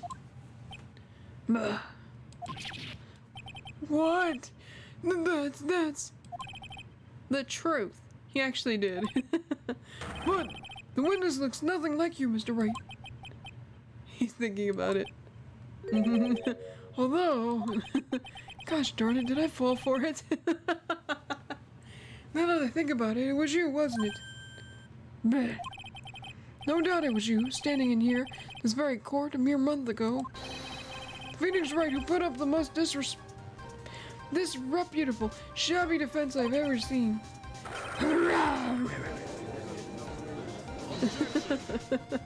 Slam, can you prove that, Gramps? Prove the attorney who represented the accused here a month ago was this man? Are you prepared to take the stand and testify that it was him? Go. Hey, forget about it, yeah? I wouldn't do something like that, not me. You made a mistake, right? It was someone else, huh? Have you no pride, sir? Objection. He's a tiger. Ooh, sippy, coffee. Anyway, this isn't a matter of pride. Slam. In case you didn't know, Trade, here in court, we deal with people's lives. He takes a sip and... Nah. Mr. Goto was right. Your Honor? Speaking for myself, I am absolutely convinced. The attorney in question was the witness standing before me now. However, I preside over this course as a judge, with the vested power to hand down a verdict. Someone in my position cannot be swayed by a memory without evidence to support it. No! What? We have evidence though, don't we? If the defense has no further evidence, the court will now excuse the witness. The circumstances surrounding Mr. T. Gray are dubious for sure, but not conclusive. But we've come so far! You say he impersonated Glenn Elk, you say he impersonated you. But none of that adds up to a murder charge. Slam, you don't have a shred of evidence that the witness poisoned the victim's coffee. I'm not gonna try and do math right now. No! Oh, here we go. Yeah, there it is. Ha! Sucks to be you, right?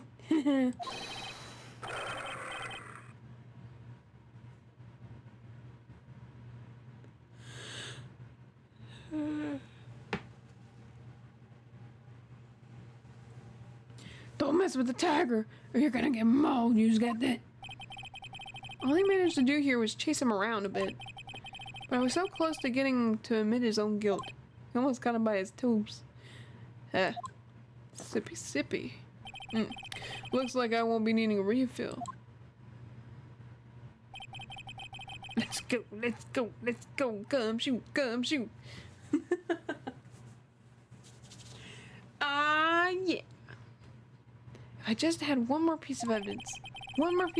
And maybe I could get Maggie off the hook.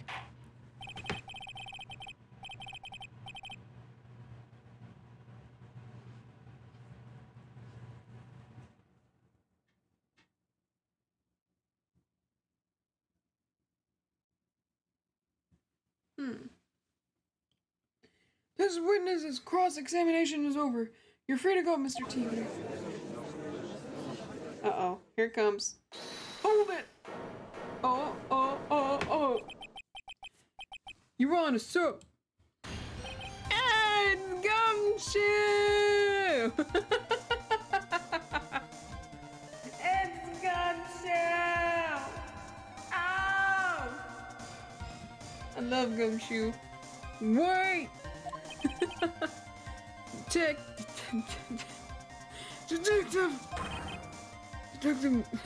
Gumshoe. God, I'm mixing up the voices. Sorry I took so long, pal. I staked everything on this. My badge, the works. So here it is. My heart's counting on this too. What is it, detective? Isn't it obvious, pal? My guy. Gumshoe! It's the final decisive piece of evidence. Ooh, what? I have a question. What is it, Mage? What you got? Where in the world is Carmen Sandiego? She's right behind you. January 8th, 2:48 p.m. District Court, Defendant Lobby number 1. Sorry it took so long, pal, but I finally got the results from the lab. The results? About the prints, pal, from this medication bottle. Oh, so do you know who the prints belong to? Do you think I'm some kind of hack detective? Of course I know. So tell us. They're detectives. Yep.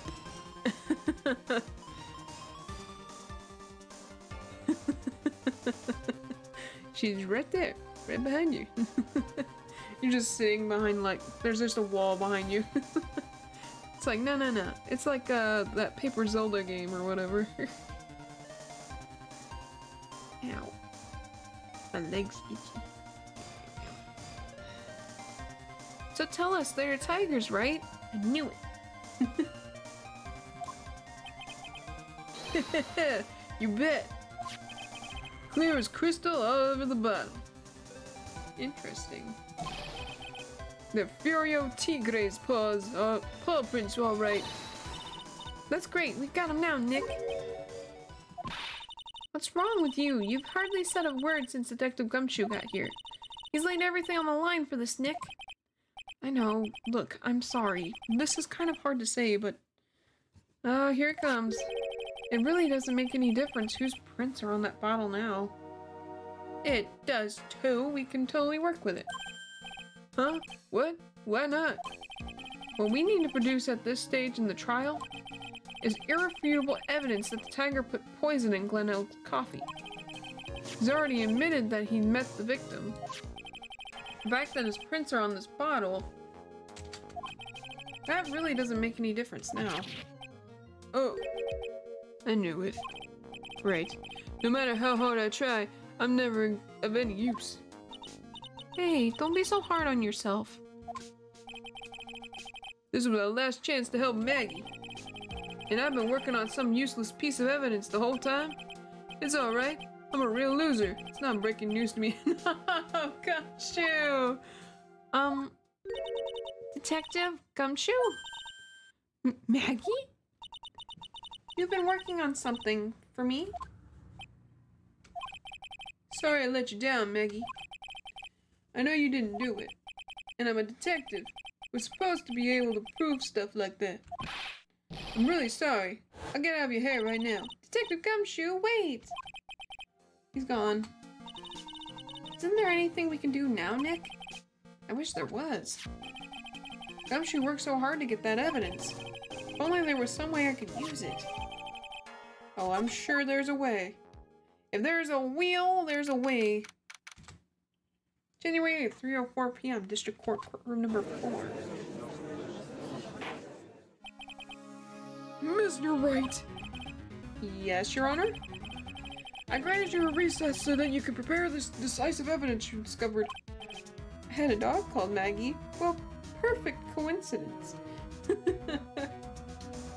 Very coincidental coincidence. Yes. Sniffy, sniffy. Don't keep us all in suspense, Straight. Show us. Naturally. We can assume it's evidence that will actually stand up in court, can't we? Think, Phoenix? Don't let Gumshoe's hard work go to waste. How much more of my time are you gonna waste? I ain't even been to no court before. But you's lawyer, sure. Okay, well, my computer just decided to open that up. Cool, great. Thank you.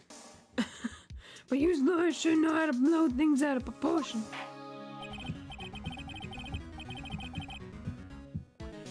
No doubt, given the nature of the evidence, it will speak for itself. Nevertheless, you will talk us through it, Mr. Wright. Well, I know I can't prove anything new with this evidence. I'm really backed into a corner here, but maybe if he thinks he's got me beat, he'll let his guard down a bit. Don't keep us waiting any longer, Mr. Wright.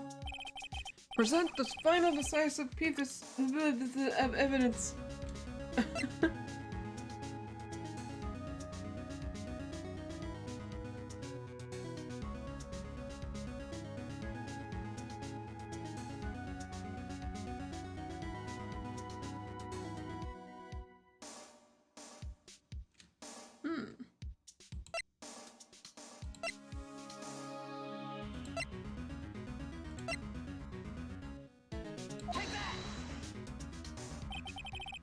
This is the defense's final piece of evidence. Isn't that the victim's... Your Honor? Naturally, the court is already aware of the contents of this bottle. It's my badge, Your Honor. Just shows the cardboard one again. However, interesting new information has come to light. We have clearly identified some fingerprints on it. Fingerprints belonging to you, Mr. Tigre. What?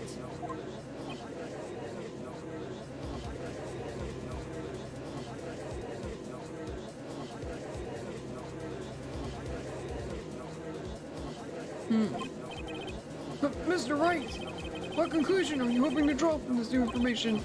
Everyone in here knows what this bottle contains. Except one man, one person in this courtroom should theoretically be in the dark. My prints are on that pansy-looking little bottle. Is that what you're saying? Well, what the heck's in it anyway? Phony trial, phony lawyer, and phony clues. Everything about this case has been phony.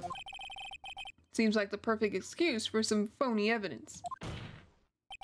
Mr. Tigre, this is the decisive piece of evidence that will prove your guilt. Why? Because it contains potassium cyanide. This bottle contains potassium cyanide. Potassium cyanide? The poison used to murder Mr. Elg, Your Honor. The victim's killer used this very bottle. And on this bottle, Mr. Tigre, we found your fingerprints. Well, how do you explain that? You'd make a good clown, you know that. What? You ain't never gonna get this to stick. You just making me laugh now. You think a cheap bluff like that's gonna fool a tiger? A bluff? I see straight through you, Phoenix Wright. That ain't the bottle with the cyanide in it. No, this is the bottle we found traces of the poison in. Don't mess with the tiger, you're gonna get ripped to shreds. The cyanide bottle was brown, it was made of glass. That cheap piece of trash don't look nothing like it. Oh. God, I'm just like, gosh darn it. Everyone's in total shock. Oh, wait. Got him. At last. What?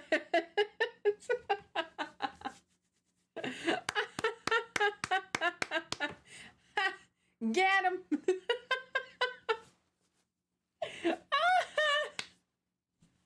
I didn't think that was gonna work.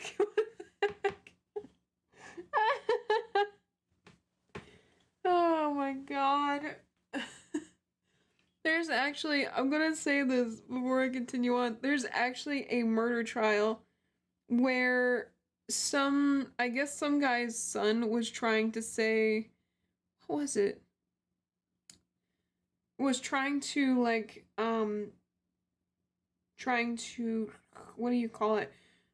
Was pretty much just trying to say what happened, you know, during the murder, like what he witnessed. And I guess he'd seen pretty much everything. And his dad was just like, no. If you're gonna say it, you gotta say it right. And then he like went over everything again. It's so funny. That's what's making me think of right now. What? Why has everyone gone quiet? Said that bottle. Is this the bottle you're referring to? Yeah, that's it. That's the bottle the cyanide was in. But you ain't gonna find my prints on that bottle. Don't let that cozy looking suit fool you people. That lawyer's just playing games. Tell him, Mr. Prosecutor, tell that guy to where it go. You still haven't figured it out? Don't you realize what you just said? What I said? What did I just say? You were summoned to this court for the first time earlier today. If you really had nothing to do with the murder, you shouldn't have known all the little details. For instance, you shouldn't have known what kind of bottle the potassium cyanide was in. Good lying, Siri. Thanks.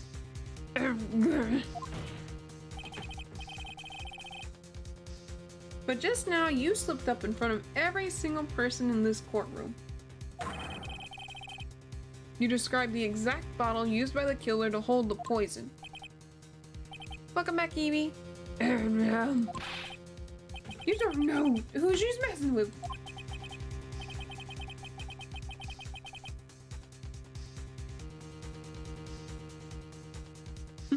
Back, front, side. Top.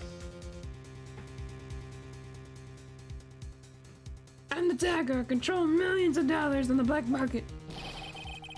You think I'm gonna let some jumped up soup get the better of me? Sure, the last piece of evidence was phony. But that's just what you deserve. The phony trial with a phony lawyer. It's all played out by you, the biggest phony of all.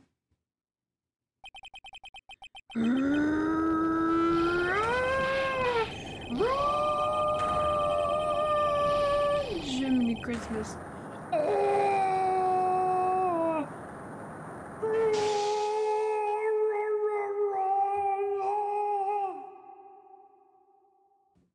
Jiminy Christmas.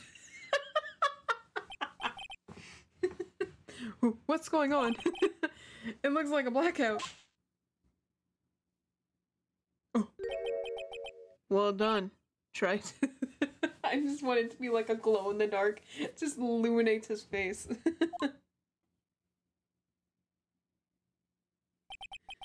I saved my 17 cup of coffee just for you. Savor it. He's like, you looked thirsty, so I thought I'd throw you some. But it got dark all of a sudden, I got scared. While you watch the police restrain your prey.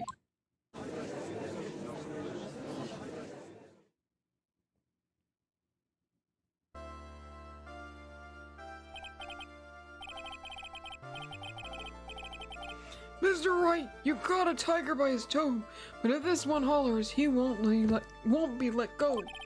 Now then, how are things going with Mr. Tigre, Mr. Gato? He is being arrested on suspicion of the murder of Glen Elg, Your Honor.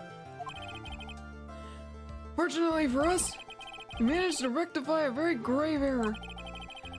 Miss Bird was found guilty in the absence of a genuine defense attorney. Yes, she was. And in the absence of a genuine evidence. Blinkety blinkety. But the tiger made one mistake. Indeed. He very nearly got away with everything if it wasn't for that one slip of the tongue. Fury El Tigre is a truly frightening criminal. The truly frightening one is that defense attorney over there. Gato.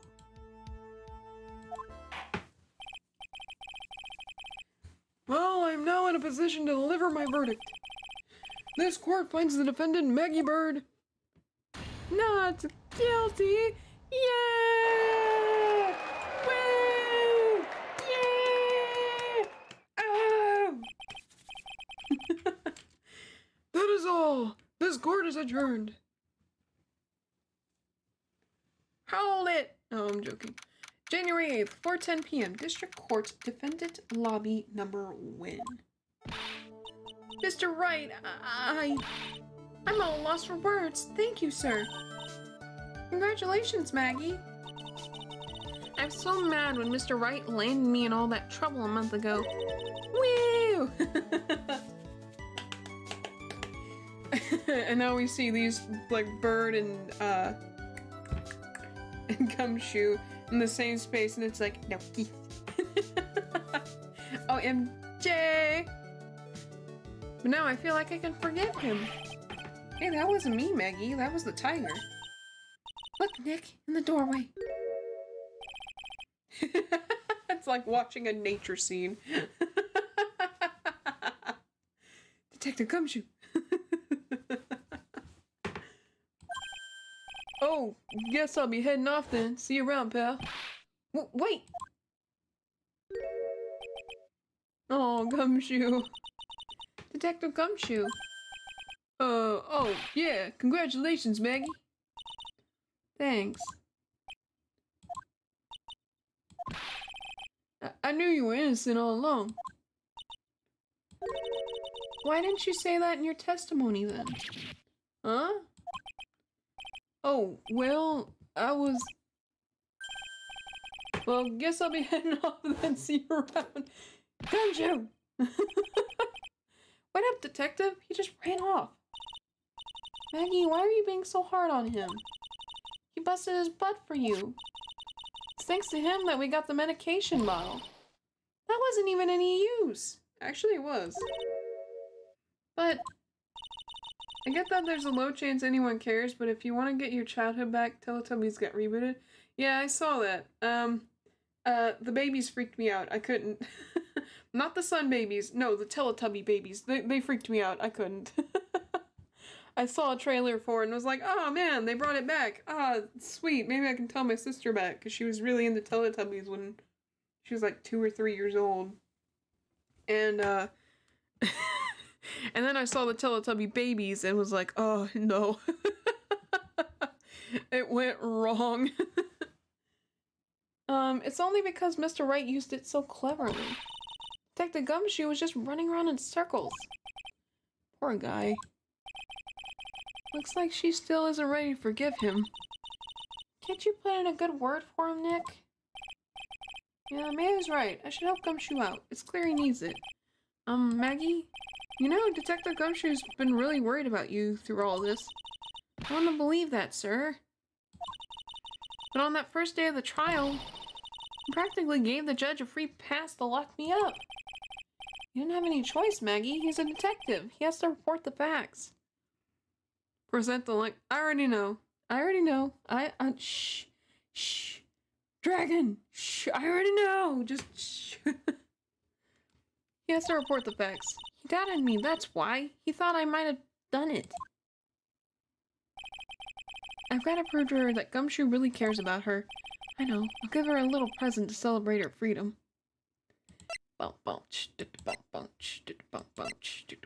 It has plenty of weenies. Here you are, a present to celebrate your freedom. I know, Dragon, I'm giving her the box. Look, she's getting the box. That's a present from Detective Gumshoe, made with a ton of love. He said you lost weight and he was worried about you. Detective Gumshoe? The box theory, do it, the lunchbox. I'm already on the lunchbox. We've done given the lunchbox. I've already done it. I'm done the lunchbox. No. I already done it. I actually really like weenies, you know? Did you guys hear that? I'm pretty hungry myself, you know? Yeah, the trial dragged on a bit today, didn't it? Is it okay if I eat this now? Well, it's probably gross now, but okay. Yeah, weenies! Oh my god, I love weenies! Siri, the box! I put the box! Look, she's eating it! Siri, how... So, how is it, Maggie? It tastes awful. It's really good. Oh, weenies! I love weenies. I love Maya's face. It's just like weenie.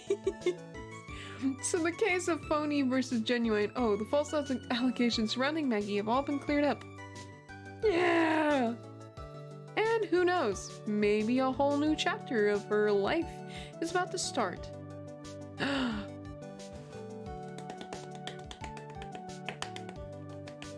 Please! I want! Please! Please! Oh, it's the end. We're on the last episode. Oh. A brand new episode has been added. And did you guys see? Oh! Edward! Ah! Oh god. Oh god. Ah. Wait, is that near the end? Oh crap. I guess we'll watch the, like, beginning bit of it. And then we'll call it there. Oh my god. Edward! Oh wait, what am I doing? There we go. We'll watch the beginning bit and then call it. The girl, let her go. Oh my god, Edgeworth. Did he end up, gosh darn, gunpoint again? Oh, no. Shut up. Come closer and I kill her. Sorry, but you're not going to get the chance. This trial is very short. Bang!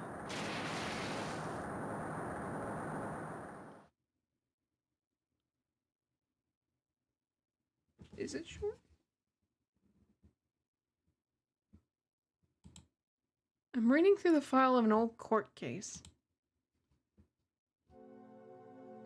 It was the first case of my longtime mentor, Mia Fey. Name Terry Falls. Charge kidnapping murder. Sentence death penalty. After escaping, Falls met with and then murdered Sergeant Valerie Hawthorne, recaptured on Eagle Mountain about 8 hours. Oh.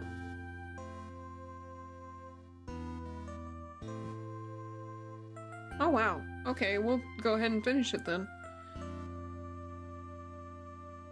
Why not, I guess. I just looked over, because I usually have like a little walkthrough thing to help me, but I just looked over and I see two parts, and that's it. So we're just gonna go ahead and get this bit done, and then we'll call it. February 16th, 9:24 a.m. District Court, Defendant Lobby Number 4. I'm so nervous. I feel like I'm gonna die. I never should have accepted this case. Oh no, look at him. Eh! Good morning. Don't be so jumpy, Mia. I didn't do nothing, I swear. I didn't kill nobody. What is this voice? Terry Falls, my first client. Exactly, very short. It is very short. Sentenced to death 5 years ago, and now a prison escapee. Just relax, Mia. Make small talk and try to relax him. So why did you escape anyway? I'm sorry. Jiminy Christmas! What is happening? I'm sorry. I didn't do nothing, I didn't kill nobody. Good voice, Siri. I don't even know what voice to use for him. I never lie. I didn't escape from nowhere. But Mr. Falls, the police just recaptured you 2 days ago. Sorry, I told a little lie. Oh boy. But anyway, I didn't do it. I never killed anybody. Sorry for asking, but you're on death row, right?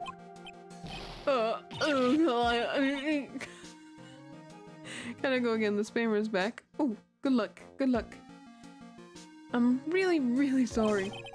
They sentenced me to die 5 years ago, but I was tricked, I tell you. That woman, she lied in her testimony. That's why I got the death penalty. Oh, I swear it, I didn't kill her. I could have never do that. 2 days ago, he escaped from the police wagon when it crashed. Then about 8 hours later, a policewoman was murdered before the police could recapture him. The police believe that Terry Falls did it. After you escaped, did you meet a policewoman?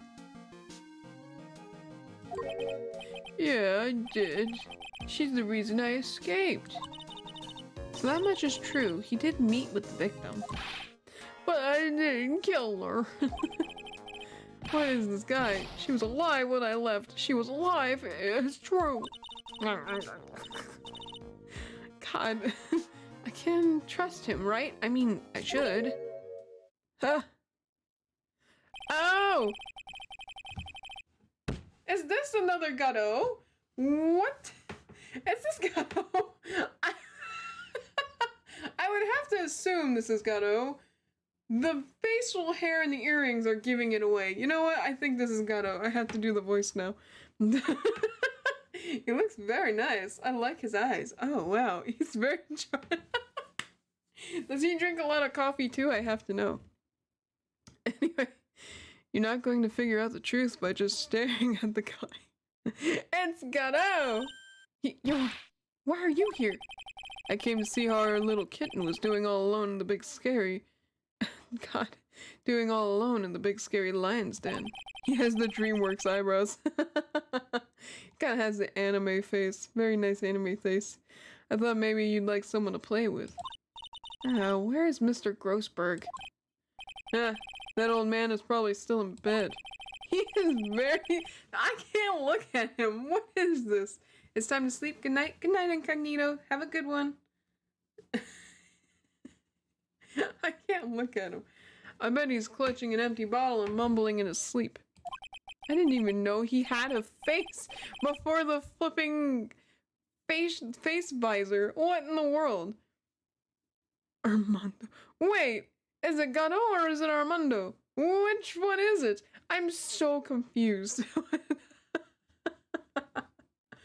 I'm so confused.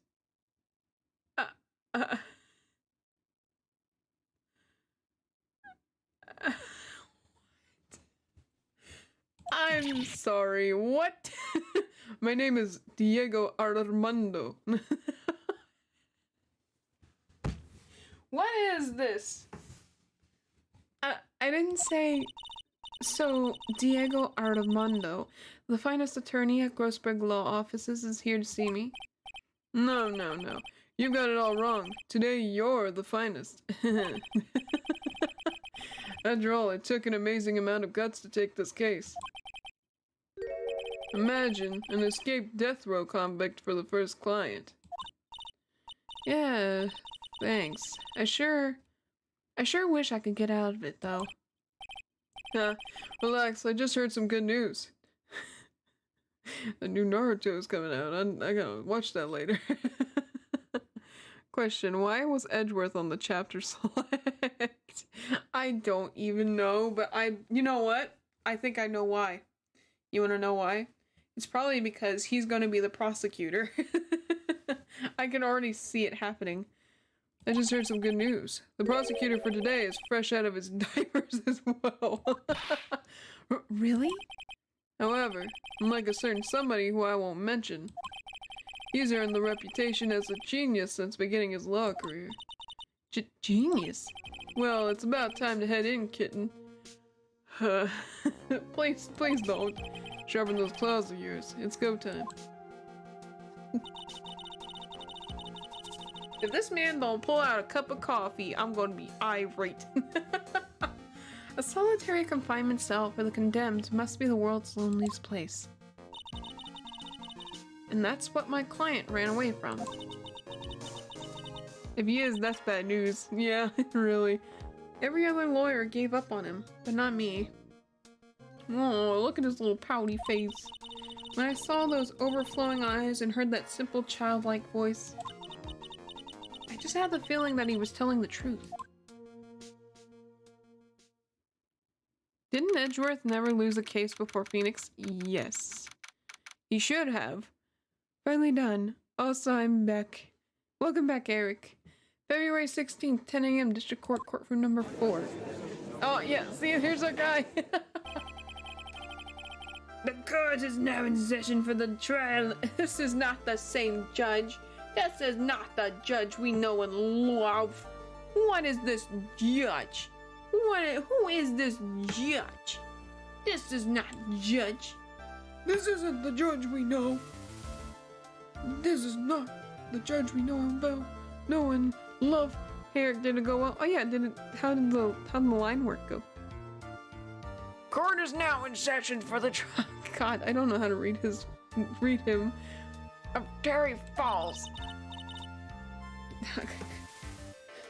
I think I'm just gonna go the same voice for the judge. The defense is ready, Your Honor. The prosecution has been ready for a while, Your Honor. I understand the lawyers for both sides are newcomers. Yes, Your Honor. I'm Mia Fey. I don't know, I had 6 lines. Oh. That's not bad. That's still pretty cool. I see why you went bald. I think this is a different judge. Just make... Yeah, that's what I'm gonna do. How does this game work? Well, you use the evidence, you point at people, right? Yeah. You use the evidence to try and prove the accused innocent. And you also point at people and yell and stuff. I've never actually seen anyone lose this game. It's not extremely difficult, but I have once before. Is it even possible to lose? Yes, it is possible. If you're me, it's possible. Yes, Your Honor, I'm Mia Fey. Miles Edgeworth, Your Honor. So you're just the new prosecutor everyone is talking about, eh? Yeah, it's a different judge. They say you joined the prosecutor's office at quite an early age. At 20, Your Honor. Ah, look, he's got coffee. Ow! Ow! I'll forgive him this one time for calling us a kitten. Gosh darn it. I guess our little kitten hasn't earned herself much of a reputation yet, huh? Stop that, Armando. Please. Come on, Mia, you can't lose. Not to someone younger than you. Young people running a trial. I'm not too sure how I feel about that. Now then, the defendant in this case is currently a felon on death row. So I'd lose easily. Yeah, maybe you do well, who knows? 2 days ago, he escaped from a prison wagon, is that correct? Precisely. But the defendant is not a trial for an escaping prison. God dang! You know what? He's in 2nd place. He's in 2nd place. This is what Discord mods think they're like. Expectation versus reality.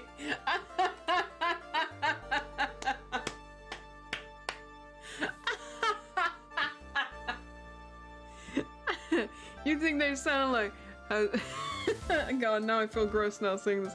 How's it going, kitten? And then in reality it's just, my dear princess, how's it going? Oh my god, if somebody called me that, I would flipping be mad. I'd just be like, please do not do that. Please don't call me that. Anything but that word. Call me friend, pal, buddy, paparoni, whatever you want, but not that, please. I don't think so. Anyway, Armando. On the day that the defendant escaped, a policewoman was murdered. God. So, I'd rather have Maya at this point. He's distracting. So we're here to determine if Mr. Falls was responsible for her death. I just think he's got a nice face. He's got a very nice face. You got it. No. Well then, Mr. Edgeworth, let's hear your opening statement. Knife deliver. Knife delivery. Yes, Your Honor, it was 5 years ago. The defendant, Terry Falls, was sentenced to death in this very court. His crimes were kidnapping, extortion, and murder. The girl he threw off the bridge was only 14 years old. He's so... wow, is this a new Edgeworth? He looks different. Does anybody else think he looks different? He looks different. Why does he look different? Why does he look different? Does anybody else think he looks different? Is it just me? I don't know. A truly horrible crime. I remember it well. There was no decisive... Oh, why can't I read? There was no decisive evidence, so the trial was long and protracted. Correct, but in the end, what finally decided the case was a certain witness's testimony. Okay, he definitely looks different. like young and 16 or something. I think he's 20 in this one. He's like a teen. I think they said he was 20. I think that's what they said. Yeah, even his profile is different. Yeah, it says 20. So then probably in present time he's like 30-ish. Yeah, because it says 6. Oh, then he'd be like 26 years old in the present time. So yeah, he's a little younger. A certain witness's testimony. A witness's testimony?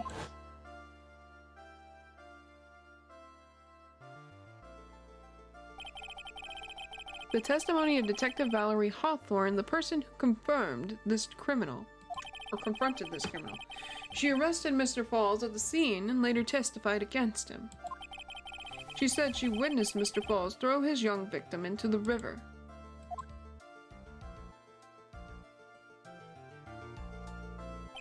But he's younger, so he has different art. I guess so, he looks younger. For those who aren't aware, Eagle River is well known for its powerful currents. Most bodies that fall in there are never recovered. So Miss Hawthorne's testimony was the one that put him away. It honestly feels like a different art team made this case. I think they switched, just based on like a thing that I watched somewhere. I think they did switch around some people, but otherwise it's pretty much the same people. They may have like, may have upped the quality a little bit since the last 2 games, so that might be why too. So Miss Hawthorne's testimony was the one that put him away? That policewoman you just mentioned, that wouldn't be. Your liver, hand it over. Your kneecaps, hand it over. Let's do a trade. Exactly, the victim, the same woman that was killed 2 days ago. Police Sergeant Valerie Hawthorne. Yeah, he does look different. Ah, I see. The man who was sentenced to death based on her testimony escaped 2 days ago, with only one thing on his mind, to take revenge against the woman who convicted him. Aha, the truth is becoming clear to me now. He's got big old eyes. Huh? Yes.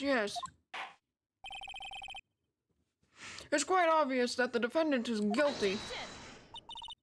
Wait a minute, that's not right. At least hear the case before you decide on the outcome, Your Honor. But I'm missing my show. I'm supposed to be watching Judge Judy in like an hour. This is going to take forever.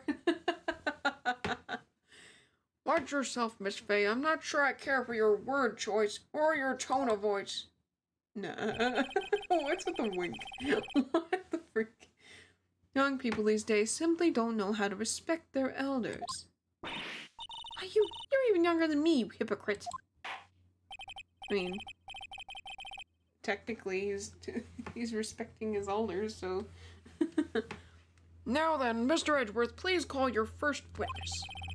I call the detective who was in charge of the initial investigation of this case. Oh, even a young gumshoe. Witness, state your name and occupation. Gumshoe. Dick Gumshoe. I'm the homicide detective in charge of the case, sir. I finally got promoted to the detective division half a year ago. I don't believe anyone asked you about that. Hey, ma'am, you got any idea how much work it takes? What is it?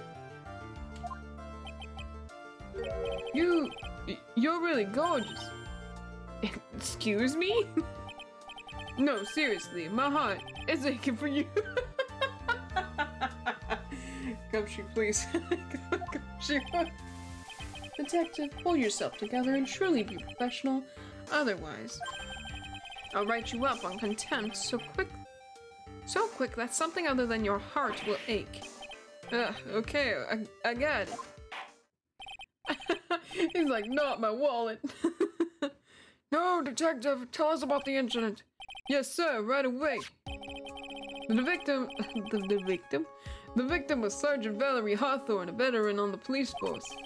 She was stabbed in the back with a knife and died from excessive blood loss. That much is already stated in the autopsy report.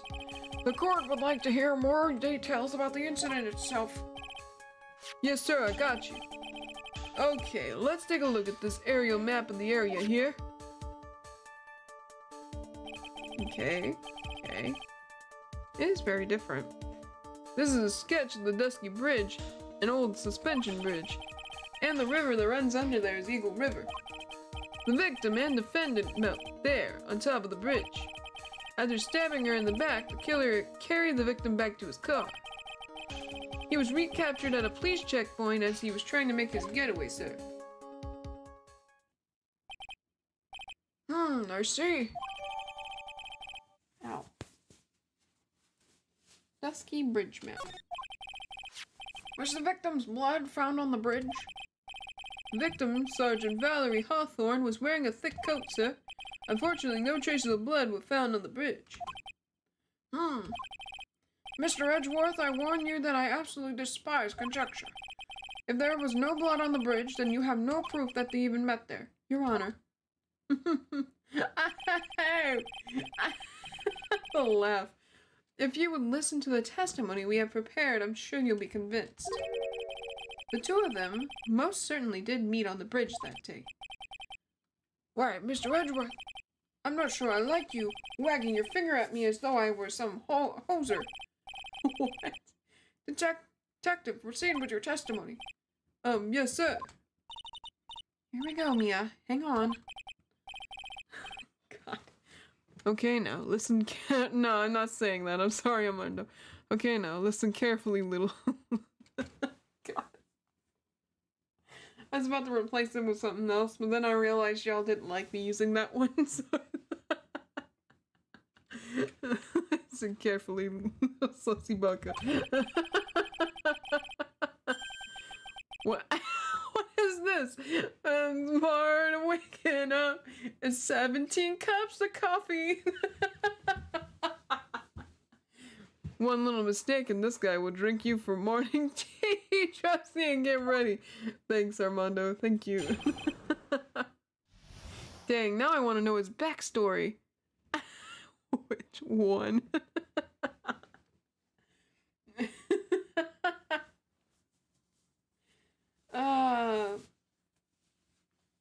Which one?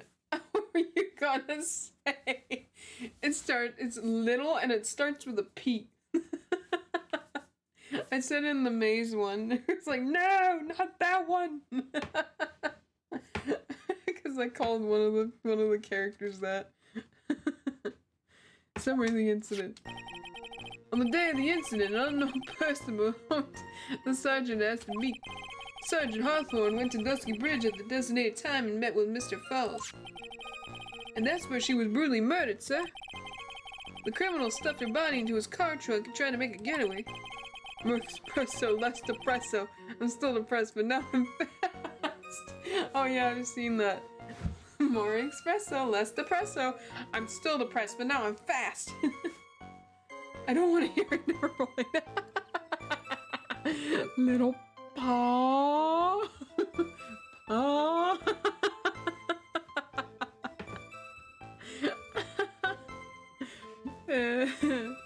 God. Mr. Falls is arrested at the police checkpoint we set up at the base of the mountain. Come on, y'all. We gotta get through this. Well, you certainly have established the importance of the bridge. Finally, I'm not late again. Hey, you're very late, Basil, but welcome in regardless. Naturally. Now, would you the defense please hurry up and proceed with the cross-examination? Yes, Your Honor. Cross-examination coming right up. Hey, settle down there.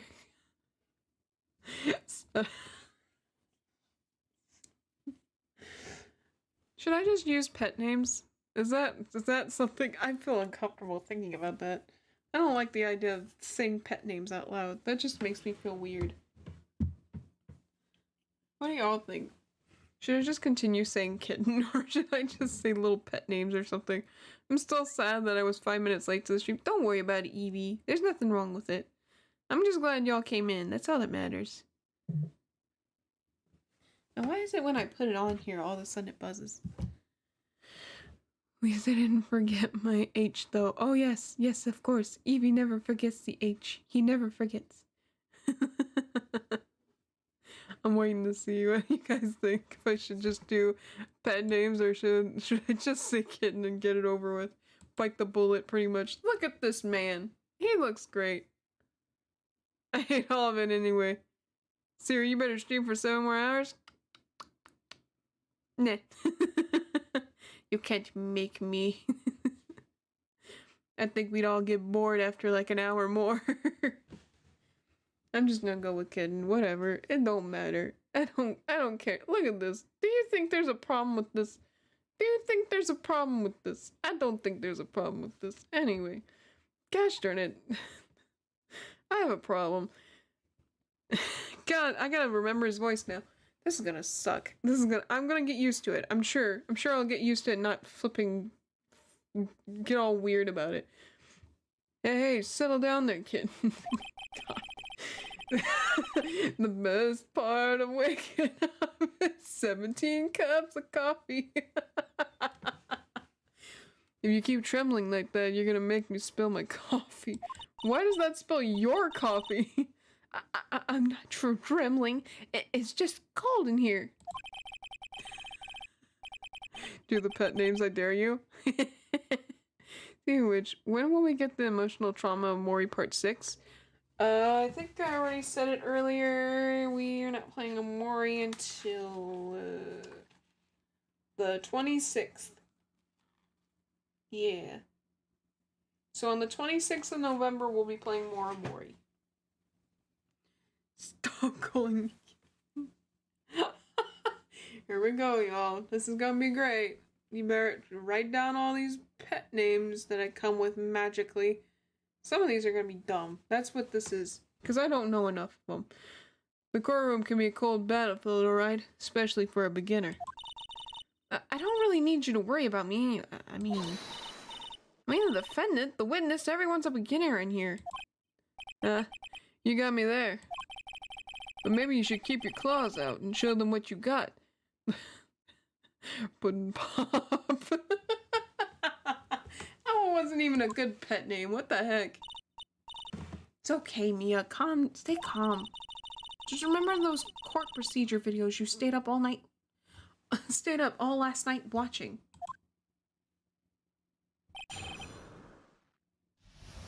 Summary of the incident.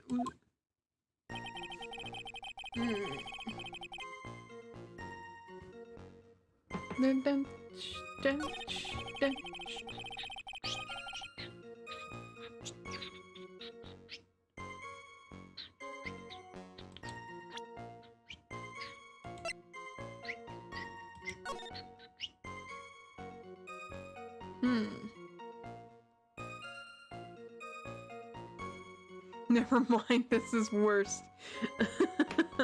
I'll try to do better, I swear.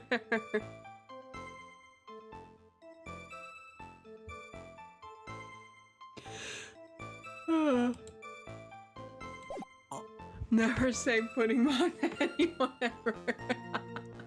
Well, it was better than the other one I was thinking of. Why did I read that as gumshoe? Probably because it is gumshoe.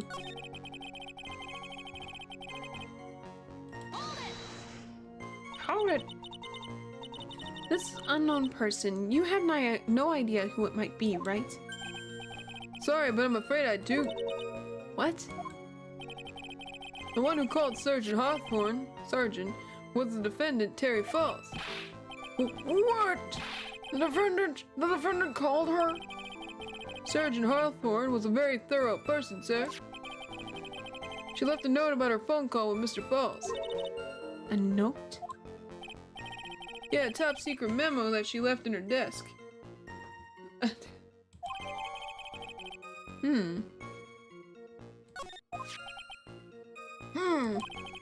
According to this note, it seems the one who called her to the bridge was indeed... Hold on, we gotta read this. Oh, heck yeah, we can read this. Falls, 4:30 p.m. at that bridge. Wear white skirt for identification. Talk to Dahlia. Tell her this time. The whole truth must come out.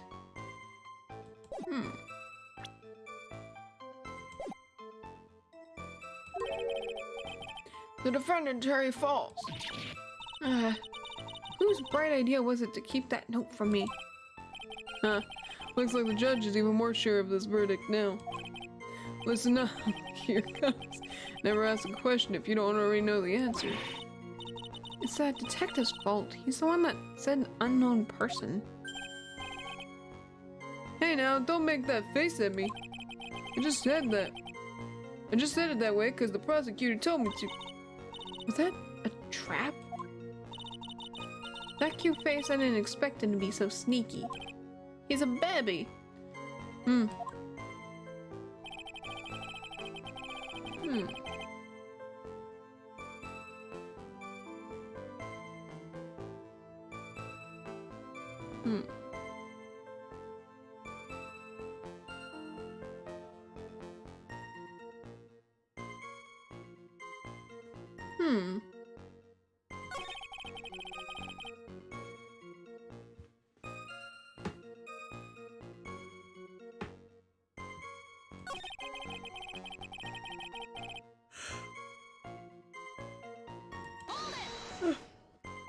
I'm awake. Hey Siri, I won't miss your Omori stream because on November 25th I don't have school. Yeah. When is Thanksgiving? I've forgotten. Oh, Thanksgiving's on Thursday. Well, not this Thursday, but like next Thursday. I didn't realize how close we were to Thanksgiving. Holy cow. Man. It's going so fast. Here, I'm just gonna keep this open. Mr. Falls had a car then. Well, that bridge is way up in the mountains, ma'am. The defendant and the victim both went up there by car. I mean, how else, right? What? You mean the defendant drove his own car? No, of course not. It was stolen. He stole it from a young couple that had been waiting at the red light. Car thieves. I'm not sure how I feel about car thieves. This man is literally a child. Car thieves. Car thieves bad. Is this guy sure about how he feels about anything? This is a photo of the stolen car's trunk.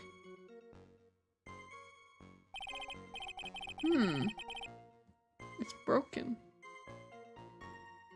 Naturally, that's the body of Valerie Hawthorne in there. Whoa, that doesn't look too comfortable. I sent something in the Discord. Oh, okay, I'll look at it later though.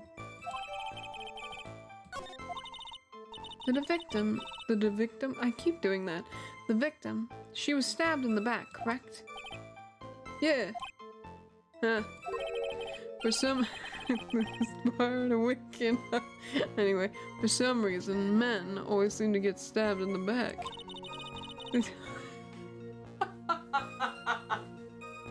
We're talking about a woman. Oh. Now, women always get stabbed in the back.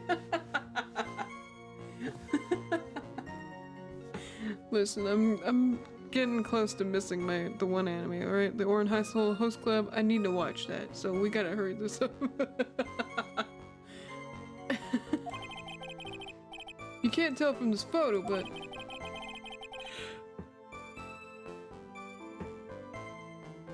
the knife was stuck in her back nice and firm.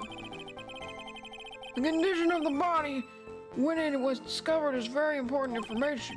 Detective, was there anything strange or noteworthy in the trunk of the car? There's a photo of the trunk, but I don't see anything strange. Do you, anyway?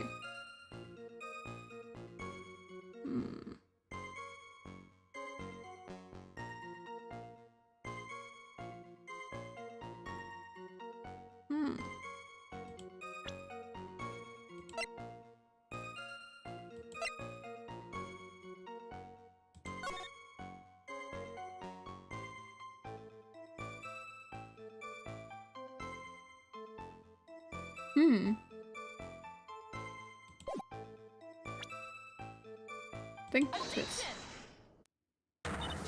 Witness.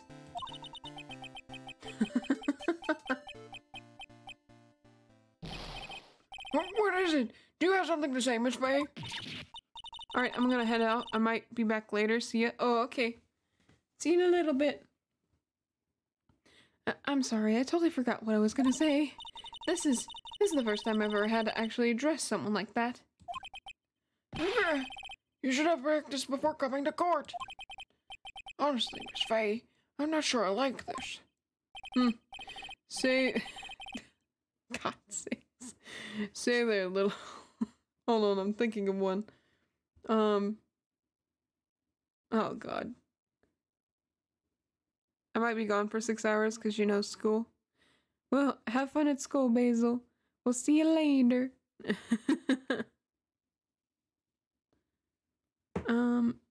Say God sakes.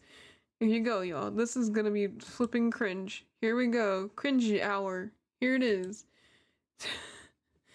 Say there, little kitten. Say there, little angel.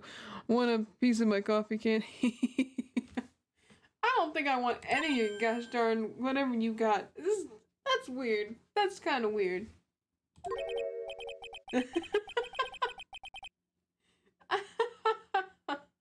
a minute, Armando. We can drink coffee whenever we want, alright? It's not your business, okay? We can enjoy coffee whenever, alright? Just because you pose with it like that doesn't mean it makes you look older. It's like a child, like...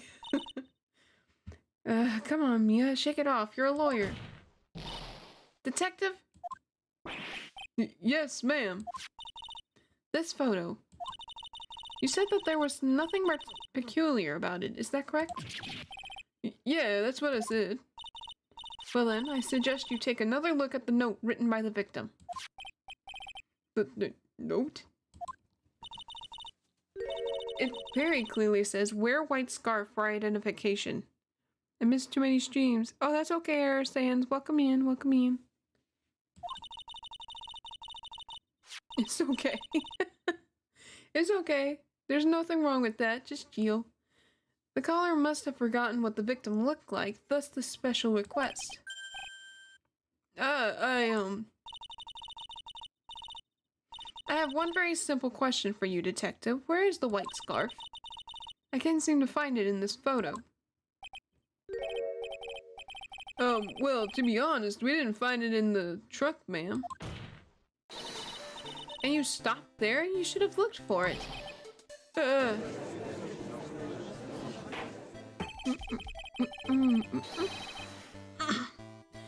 Sorry about that. I apologize. The caller told her to wear it to identify herself, so I'd expect she did just that. Well, Mr. Edgeworth, what do you have to say about this? I see the defense is a little lacking. Gosh darn it, I did it again. The scarf you are searching so desperately for is this one, perchance? Where did you find that, sir? On Dusky Bridge. I was there first and decided to conduct my own investigation. Why? Why didn't you tell me? I made a decision to keep all pieces of evidence in my personal satchel. It's the safest place I know. That hotshot for sure has a flair for the dramatic. He sure does. It's not exactly white, as the caller requested, but as you can see, it's close enough for what it is for what it was intended for. It looks like it spent some time in the mud. I hate mud. Not surprising, it was drizzling on the mountain that day. Prosecutor Edgeworth. He was intentionally hiding that scarf the whole time. Yeah, he does that. The court will now... Yeah, he does that. The court will now accept the scarf into evidence.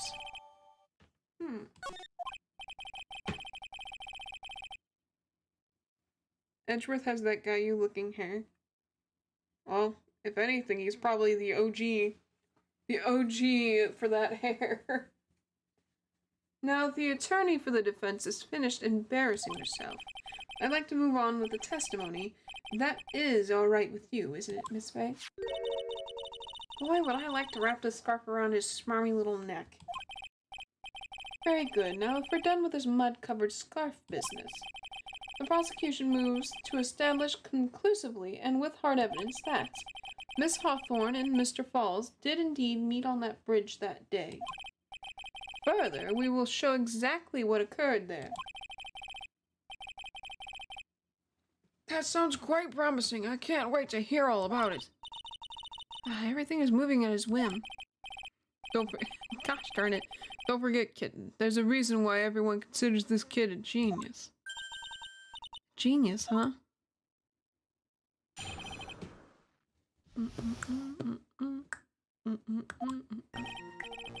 Actually, there's an eyewitness who was there when the incident took place. This photo was accidentally taken by the witness. It shows the Vic wearing the scarf, sir. It was drizzling that day. Unfortunately, it was a little hard to see what's going on. Anyway, the criminal shoved the victim down from behind... What?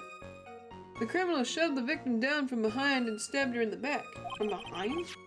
It must have been when the scarf fell off. What? Wait. Huh? Looking at this photo, you really get the sense that this bridge is very high up. It's about a 40-foot drop from the bridge to the Eagle River down below.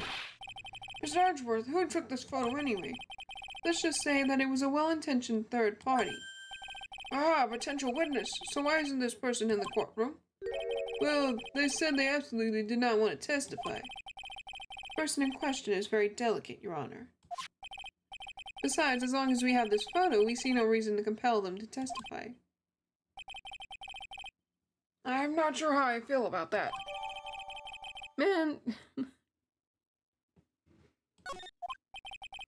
So as you can see, Terry Falls has both the motive and the opportunity.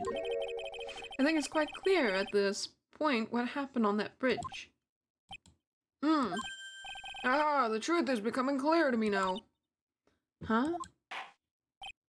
Yes, it's quite obvious. He's clearly guilty. Not again, that's not fair. It really isn't. I haven't even done my cross-examination yet. What do you mean, Dun, dun, dun, dun, dun, dun, dun, dun. Man, that judge is not very fair.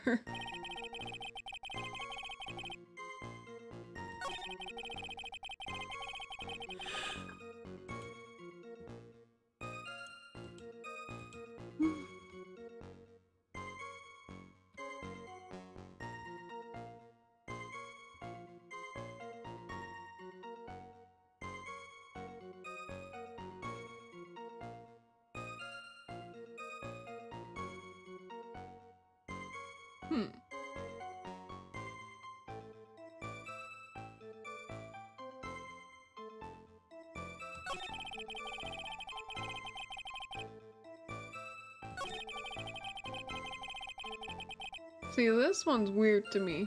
I'm gonna... Is that part of the witness's testimony as well? Of course it is. He pushed the victim hard in the back and she fell down right on her stomach. I remember that happening once myself. It was really brutal. Are you talking about seeing someone get pushed, or were you the one getting pushed? Or does it mean that you pushed someone down like that once? With his mind-boggling tales and the way he said brutal, I wonder if he's Canadian.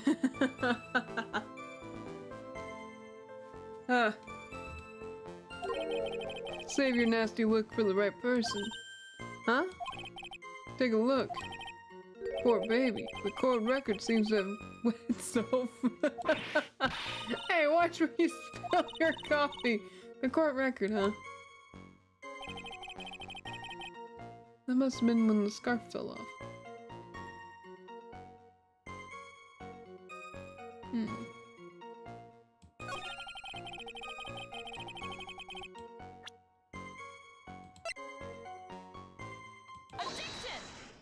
Objection! So at the time of the crime, there was a light drizzle coming down, correct? Yeah, and fog too. Just a generally soggy atmosphere. Well, I have evidence that doesn't go with the soggy atmosphere. But this is a photo of the victim's body that was found in the car trunk. Considering the conditions at the scene of the crime, something isn't right. Well, by all means, please enlighten us as to what isn't right.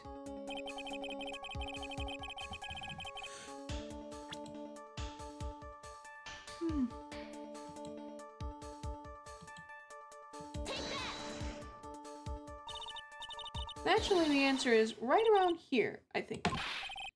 Well, Mr. Edgeworth? It seems to me that Miss Fay could use a trunk herself. What?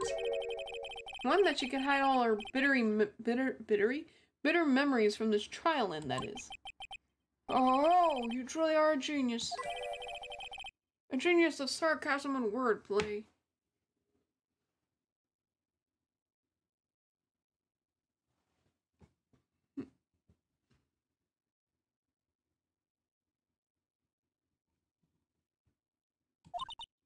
Oops, it looks like I really put my foot in my mouth that time. But it should be... Just relax, lick your wounds clean, then go after him again, kid. No matter how bitter the memory, it can never be as bitter as the dark black coffee. Alright, Mia, you have got to think harder than this. Now then, let me ask you one more time.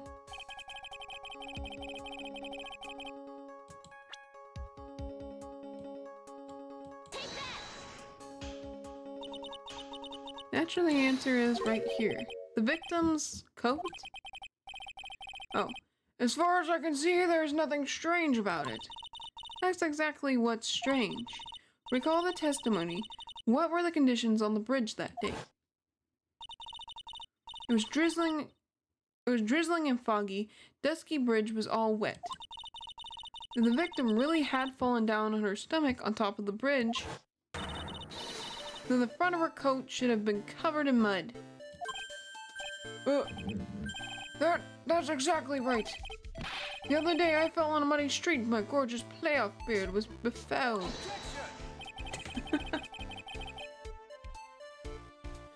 Oh man. I do admit that the crime scene was quite wet that day. However, that doesn't mean that the top of the bridge itself was muddy. If Your Honor had fallen in the shower instead of on a muddy street, your glorious hockey beard, pride of the legal league, would be wet but not muddy. Fortunately, I've yet to test that. Still, your point is well taken. What? Can you prove that the surface of the bridge was muddy that day? Surface of the bridge, huh? A real man wouldn't stand for a taunt like this. Neither will a real woman. Of course I can. Evidence that proves the surface of the bridge was muddy. I got you. It's right here.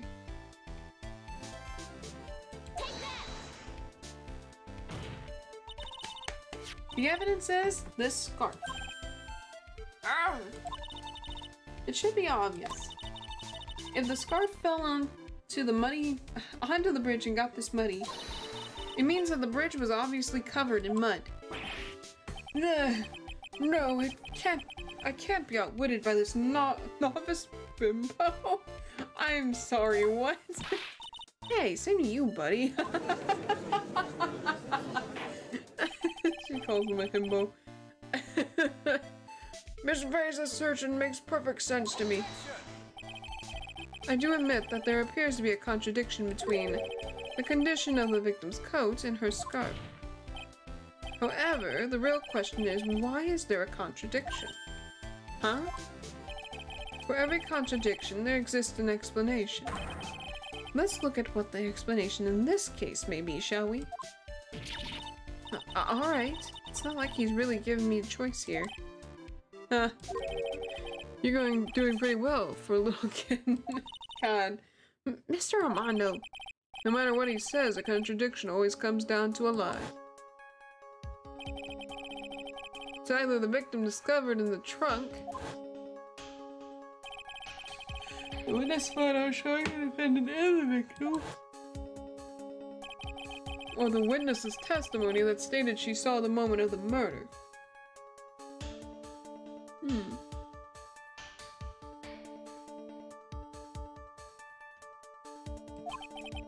Just relax and think it over. It's pretty simple, isn't it? The false evidence. It's one of those three.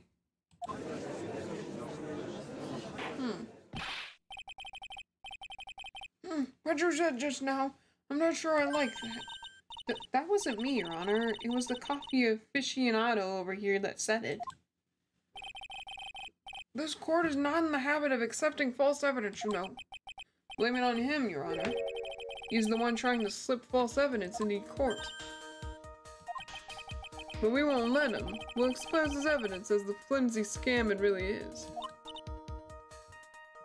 Yes. False evidence in the case is the...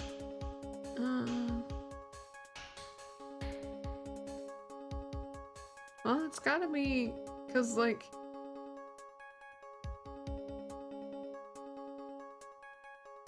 Yeah. It's a no-brainer. Obviously, it's the witness that's suspicious. During his earlier testimony, the detective pointed out a crucial fact. The criminal shoved the victim down from behind and stabbed her in the back. Now, is that testimony exactly what the witness claims to have seen? Yeah, that's what the witness told us. That testimony is filled with holes. After all, the victim's coat isn't dirty at all. That's true. Whew. Trying to take a minute. My eyes are tired. Okay.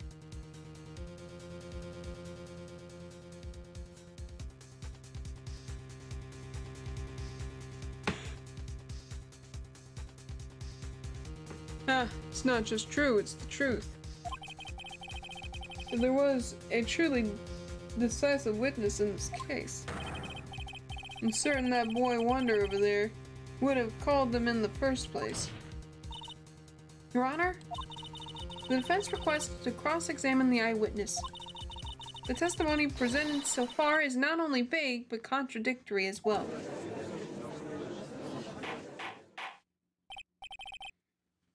Well, Mr. Edgeworth, it appears that we'll need to hear from your mystery witness after all. You should brace yourself for the brutal truth. Huh? Your Honor, the prosecution has no intention of hiding the witness from the court. We are prepared to present our witness at any time. Very well, please bring forth your witness at this time. What Mr. Edgeworth said kind of worries me. What does he mean by the brutal truth? Could mean anything, really. Now let's proceed with the testimony. Mr. Edgeworth, please go right ahead. Thank you, Your Honor. The prosecution summons the woman who saw the events that day with her very own eyes. This is it, Mia. The battle begins here. Ooh. Witness, what is your name and occupation? Ah, Lord, it's this girl again.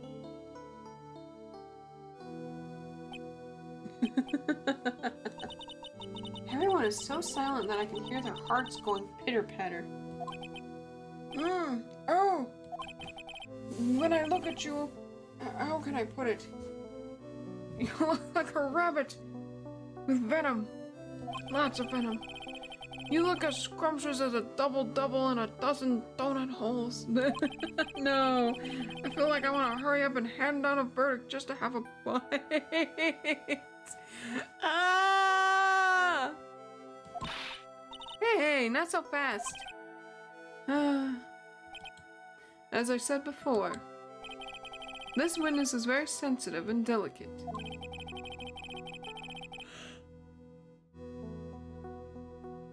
asked Court to exercise care when addressing her. Yes, indeed. Thank you, Mr. Edgeworth. You are a true gentleman. Miss Fay, you can learn a lot from this man. If he's such a gentleman, he sure doesn't act like one to me. Oh god, I gotta remember how I did her voice.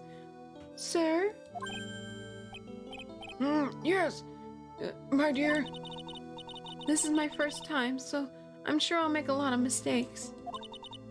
Anyway, I just wanted to say I'm sorry for all the trouble I might cause. Not at all. It's no trouble at all. Now then, may we please have your name and occupation? My name is, Melissa Foster. I'm a college student, a freshman in the literature department. You were on the scene when the unfortunate event occurred, correct? And you were the one who took this photo. Is that accurate? Ah, how can you be so mean? Now see here, what are you doing shoving that in her face like that? Just asking questions. Jiminy Christmas. I take the ball, I bounce it, I shoot coconut. Do, do, do, do, do, do. Huh? But it's just a photograph. It's not like it's something dangerous. Next time I'll be forced to penalize you. Uh-oh. I don't like the turn this has taken. Is she staring at me? And you would be? Huh? I'm the defense attorney. My name is Mia Fey. Oh boy. I see. So you are... Now then, young lady, could you please give us your testimony? Yes, Your Honor. I'll do my best. Butterflies. Okay. I'm gonna take a quick little break, y'all. I need to rest my eyes for a minute. Hold on, I gotta find the thing first. I'm gonna take a little break, y'all. Take a little break. We'll be back in like a few minutes. Hold on, let me put on...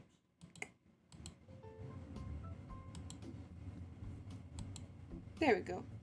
Yeah, let's take a little break here. We'll be back in a few minutes to continue this.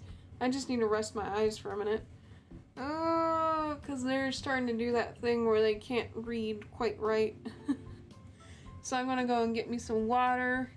Try and focus on some other things for a minute and then come back to y'all.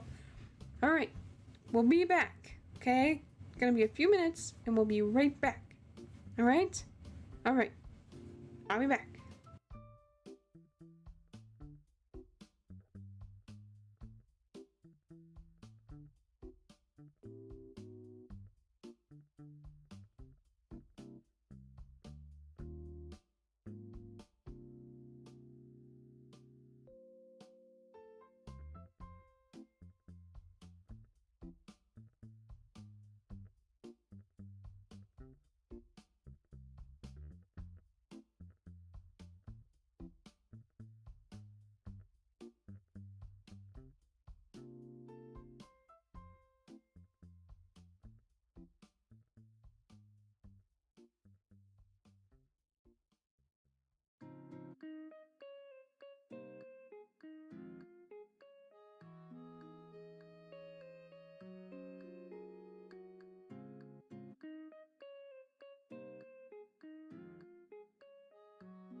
Ah, okay. I've returned. Ah. I needed a minute to rest my eyes, but I am back. Phew. I'm gonna give people a minute. Ooh. I'm gonna have to start working on making a be right back scene for y'all. So that you guys know when it just, you know, we're taking a break or something. Just stretching for a minute, letting people come back. Give them a second. Whew. Hope everybody's doing okay. Ow. Hello, Dragon. I'm sorry. See you next Wednesday? Okay, see you, Isaac. Whew. Sorry, I'm stretching my neck a bit.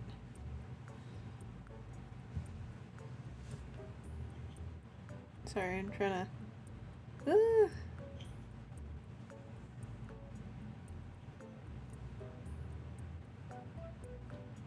Rub my eyes a little bit. My little character's going off at the moment because my heat's going at this time.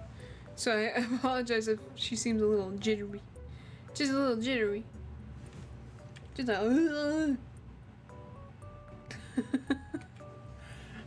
Anyway, yeah, that's why I seem to be bouncing quite a bit. It's because my audio is extra loud because of the heat. Creating a character? I don't think I'll be able to, because tomorrow I'm going to be cleaning Jeeper's tank. I have literally been saying I need to clean that tank. So I won't be able to at the moment. So I'll be doing that and taking care of some other stuff. I won't be able to, I'm sorry. Maybe we can test it out on Wednesday. Since I'll be doing playlist stream Wednesday anyways.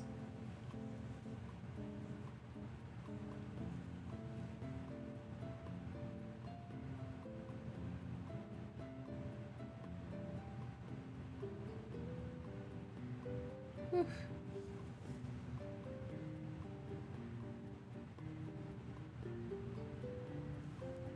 Okay, sorry about that. Thought I felt something on my ear, but I guess not.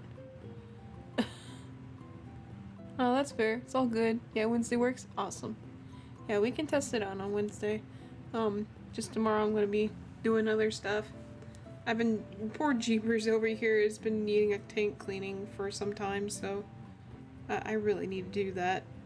And if I get sidetracked with other things, I'm not gonna get it done. So, unfortunately, I have to, you know, put aside streaming stuff for at least a few hours to do that.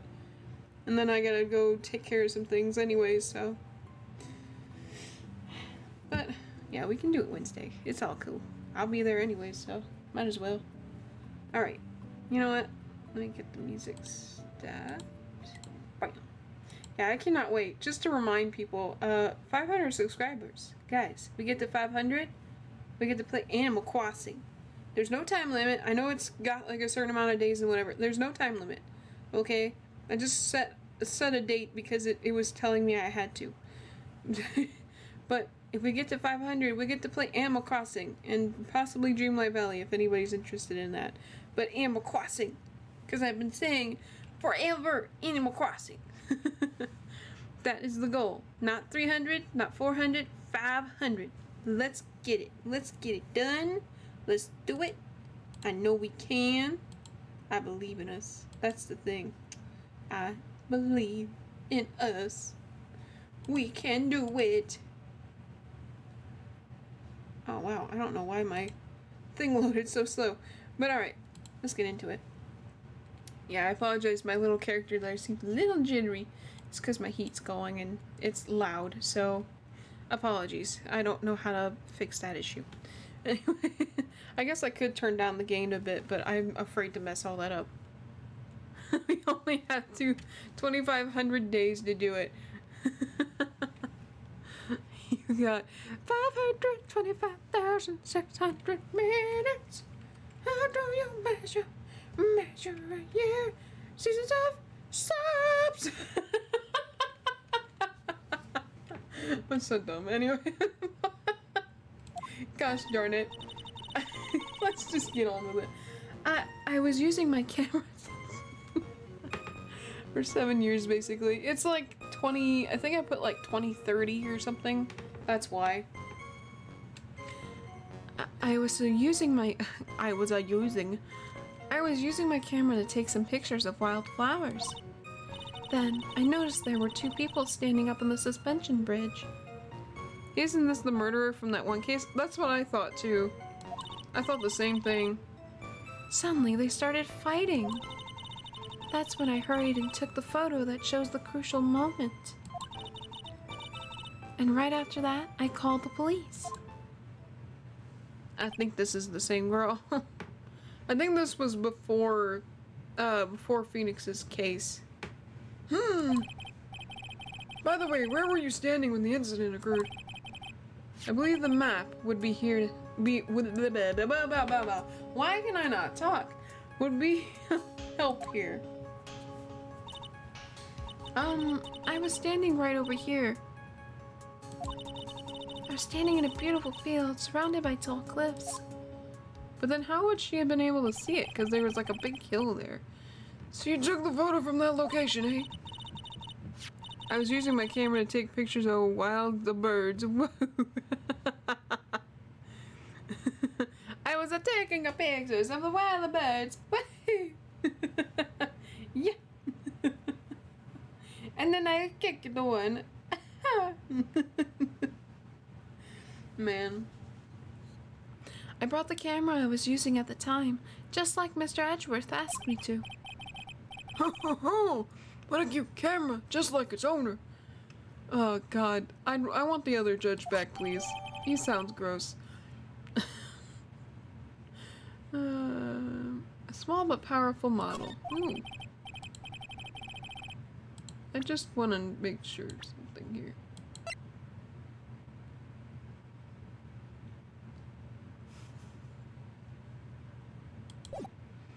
Alright then, Miss Faye, time for your cross-examination.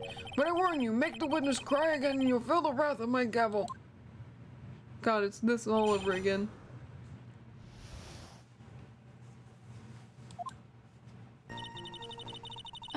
I was using. Oh, we already read this. Pictures of a wild flowers. Ow! I keep doing a Mickey Mouse thing over here. Let's see. Notice there were two people standing up on a suspension bridge.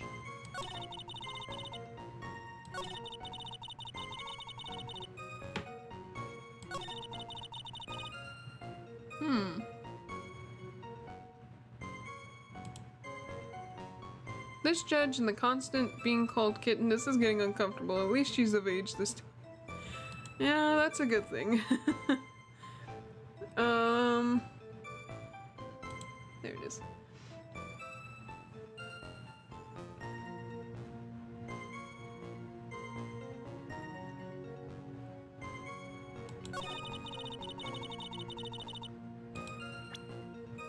Yeah, I mean, I don't mind Armando. I know he's just doing his thing where he's like super suave guy or whatever, but the judge being this really, really old man just talking the way he does is like, ugh. Like, I want the other judge back. At least he treated her like, you know, like as if he was, as if she was like his daughter or something.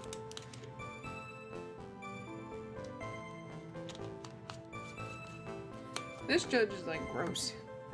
Buh.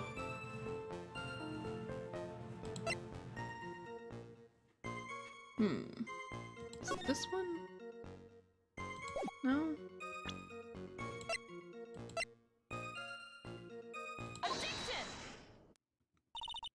Witness?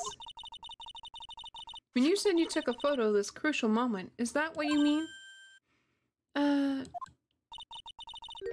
All I can see in this photo are two people facing each other. You testified that you saw two of them starting a fight.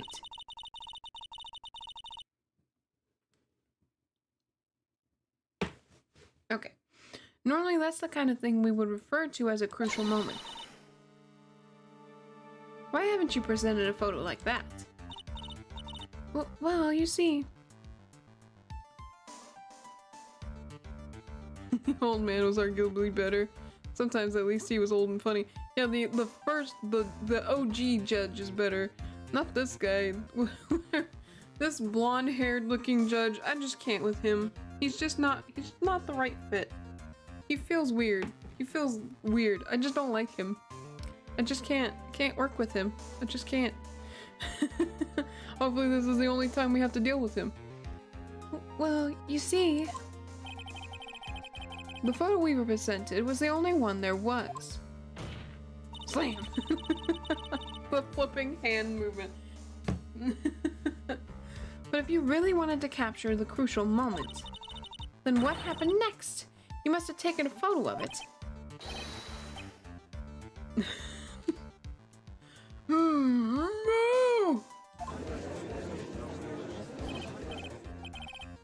My apologies, young lady. Miss Vase, the surgeon, is not without a certain amount of merit. He can certainly downplay a situation, can't he?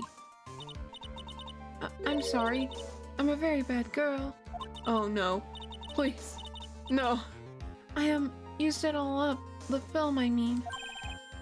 You ran out of film.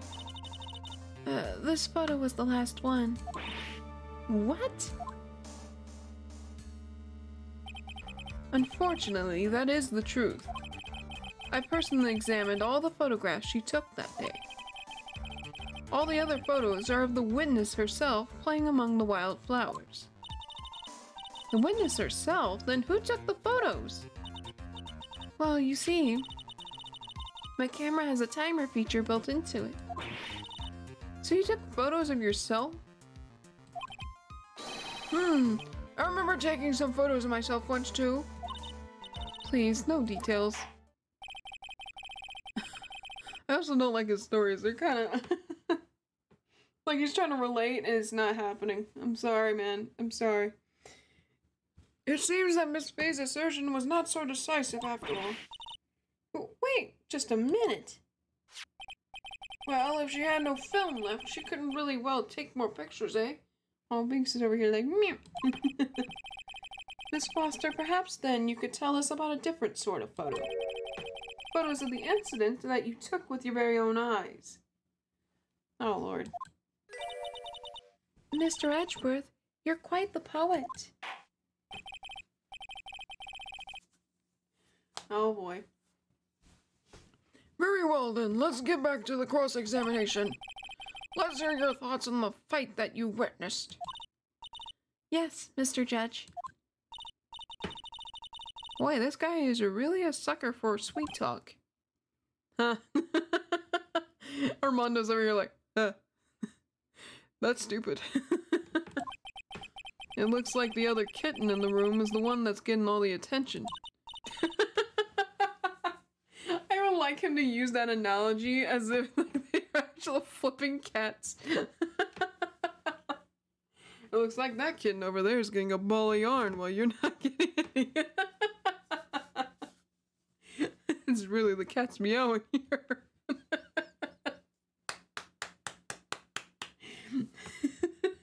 You guys are making an awful lot of ruckus, meowing and yelling for some catnip.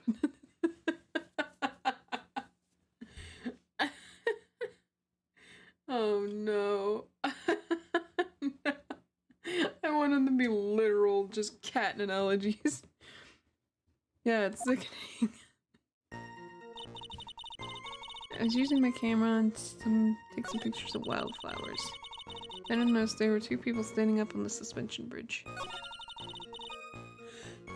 Suddenly they just started fighting. The victim turned around and tried to run away, but she only got 10 yards before she was stabbed in the back.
Witness, your testimony is a joke. Huh? What? But I just... Miss V, I thought I warned you not to make the witness cry. One short testimony and two bad contradictions. There's no possible excuse. Did you say there were 2 contradictions? It's simple. Just take a look at the diagram of the area. According to her testimony, the two of them were in the middle of the bridge. If they were, and the victim had turned around and tried to run, well, then she would have hit a dead end. You said 10 yards, but she couldn't have ran even 5. Because Dusky Bridge is collapsed on that side.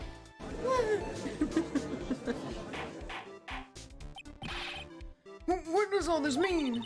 It's very simple, Your Honor. This charming little witness told a charming little lie. That's all there is to it.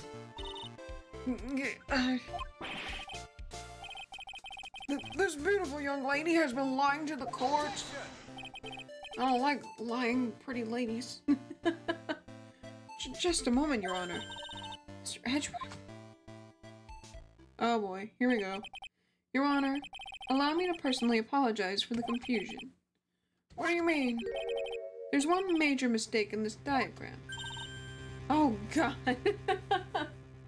What did you say? What are you referring to? I'm really interested. It's all because this diagram was made after the incident occurred. Gotta fix. Fix. Ow. Ow. There. Ow. It's all because this diagram was made after the incident occurred. It's a very old bridge. We couldn't find any official blueprints of it. So you're saying? I'm saying that even though this bridge is currently in disrepair, there's no evidence that can prove that the bridge was broken during the incident. The autopsy report needs updated. Everything needs updated. That's ridiculous. You can't actually tell the condition of the bridge from this photo. I apologize to the court for not being more clear when I presented the evidence. Sound like that chicken. That's funny. That guy is good. Huh? What do you mean? He planned it from the beginning. He's a genius, alright. That diagram of the bridge was his insurance policy. What? That coward. Well, Miss Faye, it seems you've once again made a reckless accusation. I'm so sorry. I should have been more careful myself. No, it wasn't your fault at all. Now then, shall we go on with the trial?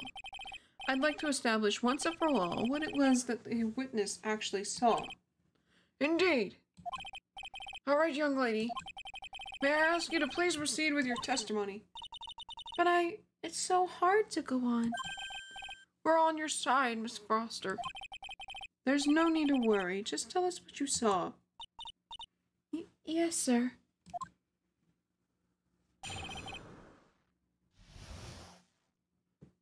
Here I go. After he stabbed her in the back, he quickly picked up his... oh my god. He quickly picked her up in his arms. Then he carried her over to the car. I suppose that was the only way he could make sure the body stayed hidden. He couldn't just leave the body on top of the bridge. Oh, I'm sorry. I'm only supposed to talk about what I saw. Witnessing such violence must have been difficult. Yes, sir. I'm still shaken up. If he accepts his testimony as it is, we're finished. Don't say that. Oh well. Maybe I'll stop up at my favorite cafe on the way home. have my 18th cup of coffee. They make a really good mocha latte. This trial isn't over yet. Also, I thought you drank straight black coffee. That's what I like to hear. Alright, Miss Faye, your cross-examination if you please. The contradiction is staring you right in the face, Mia. Go on the attack.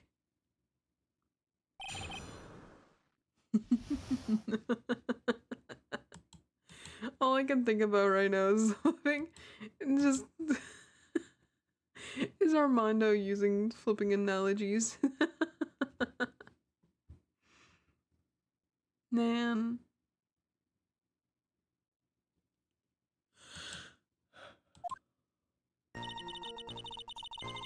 Whew. After he stabbed her in the back, he quickly picked her up in his arms and carried over to the car.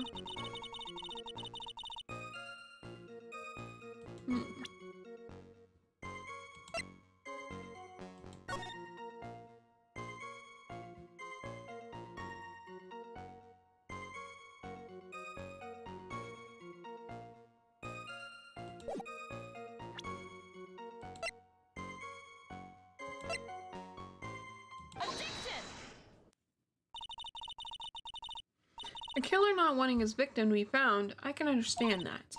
However, the idea of moving the body for that purpose is clearly odd. There was a much easier way to make sure the body wasn't found. Well, what is it? Take another look at the map of the area and you'll see how. There's a river right below the bridge. Earlier, Mr. Edgeworth pointed out something interesting about the river. I don't know why I pictured Phoenix Wright when she said Edgeworth. For those who are not aware, Eagle River is well known for its powerful current. Most bodies that fall in are never recovered. In the kidnapping case 5 years ago, the victim's body was carried away and never found.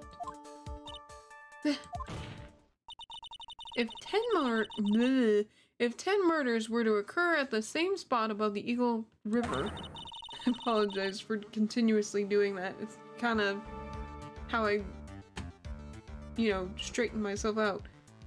You can bet your boots that I don't know why I read that as something else. That every other killer would have tossed the body in the water. Order! Wait. Order! I'm not sure if I care for the way you put that, Miss Faye, but I must admit it does seem odd not to have thrown the body into the river. Oh. Well, Mr. Edgeworth? How sad. Perhaps Miss Faye would do well to try taking a dip in the river herself. Jeez, Edgeworth. After all, you claim to be such an expert in the ways of nature. What are you talking about? My point is that no matter how odd you may find the killer's method of body disposal, the fact is that this is what the killer did. None of our arguments have anything to do with what the witness saw. Quite true. Miss Faye, it seems that your assertion is without merit after all. But what the witness claims to have seen is totally ridiculous. Surely you can't deny that the body was found in the trunk of the car. That's certainly consistent with what the witness has told us. Man, trying to stay awake here.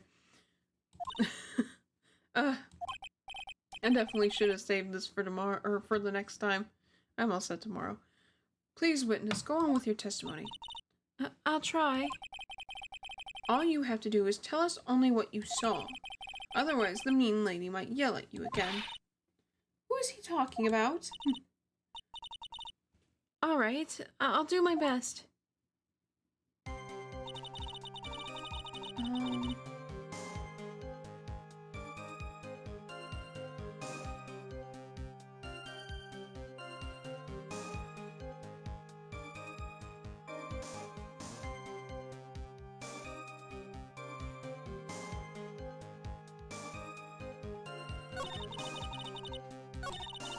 Miss Bean, speak it, please.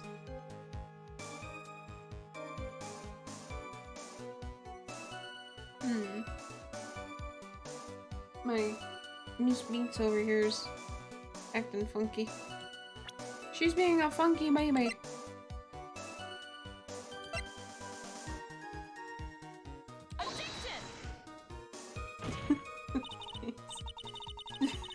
Binks is over here doing little noodle neck, just attention. So you can stop there, probably. Yeah, that'd probably be the best, because I'm like starting to wear down. What do you think of this witness's statement? I don't think anything of it. How about you? What? Oh. Oops. Guess I don't think anything of it either. And we don't have a problem, but we do have a penalty. Dash darn it.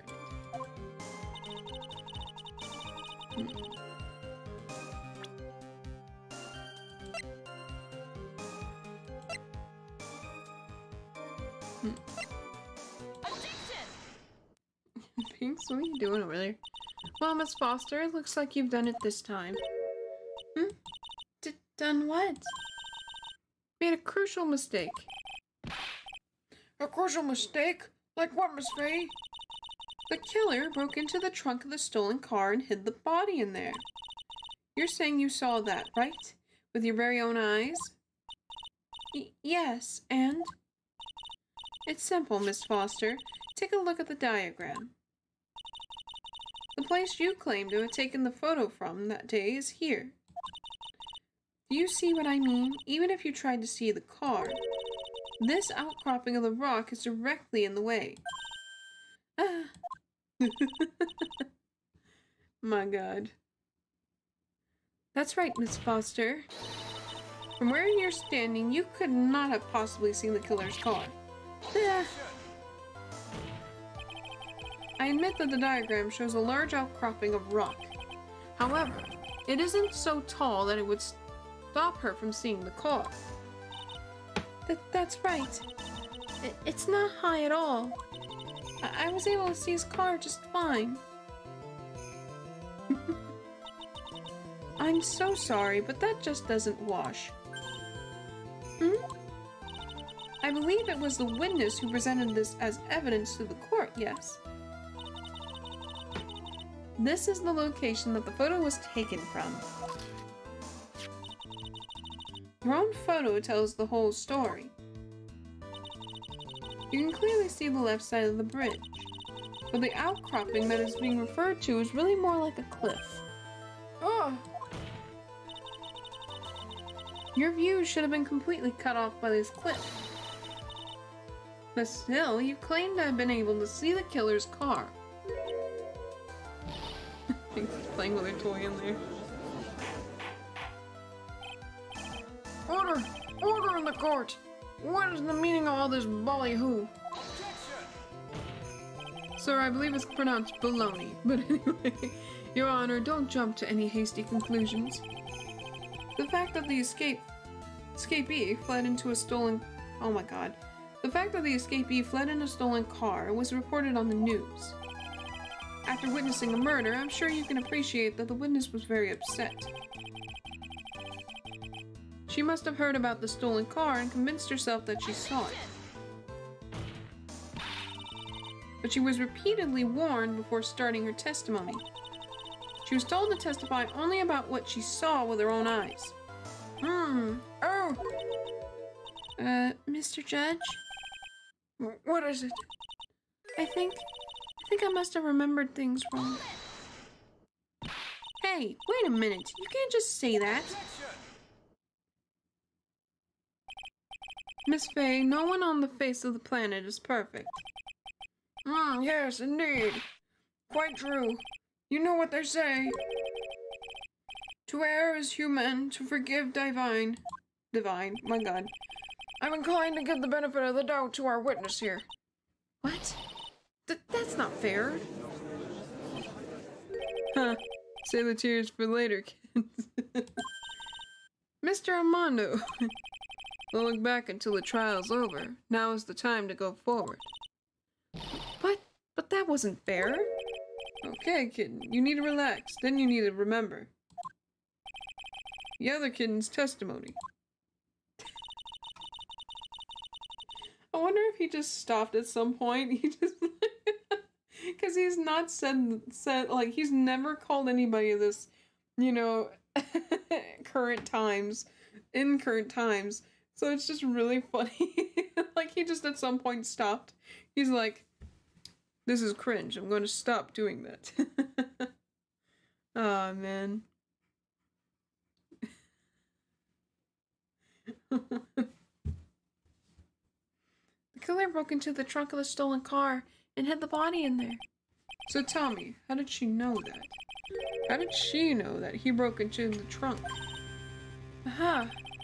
Well, Miss Foster, until you can explain how you knew that, you're gonna have a lot of very suspicious people on the side of the courtroom.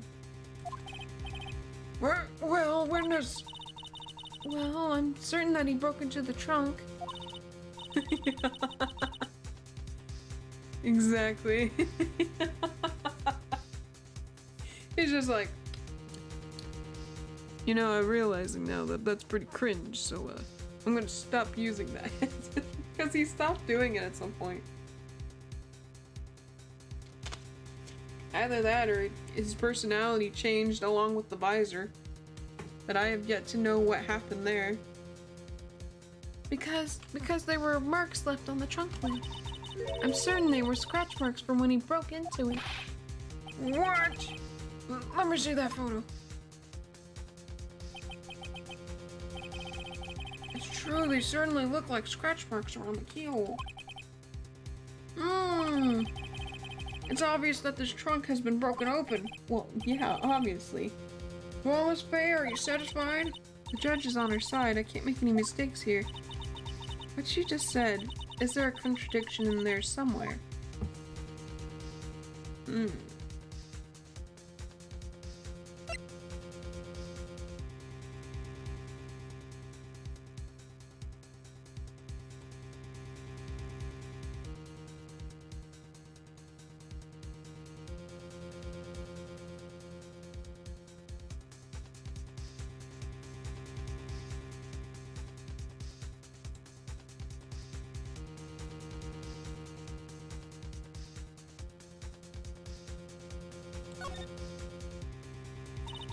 Melissa Foster.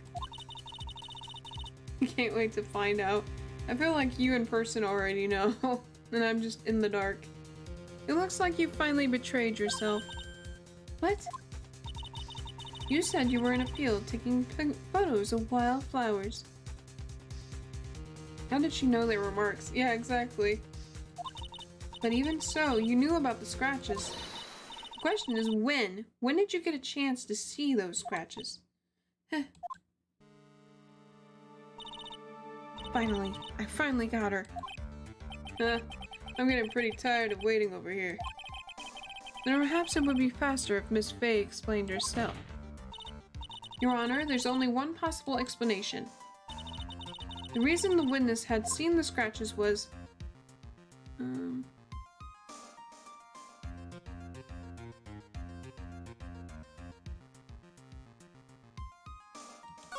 What about that one? There's only one way that the witness had the chance to see those scratches. Yes, what is it? Naturally, when she opened the trunk, the stuff... Oh, when she opened the trunk and stuffed the corpse in herself. The person who really hid the body in the trunk of that car was Melissa Foster. It was you that did it, wasn't it? That's ridiculous. I could never... It was the man in the prison guard. He's the one that... I don't think so, Miss Foster. If Mr. Falls had been the one that put the corpse in the trunk, he would have simply used the car key. There was no need to break it open. But he stole the car. He stole it from a young couple that had been waiting at a red light, which means that the key would have still been in the ignition. Man. Oh, I see. Thank you for telling us about the scratches, Miss Foster. Without that, we never would have uncovered the truth. that it couldn't have been Mr. Falls that put the body in the trunk.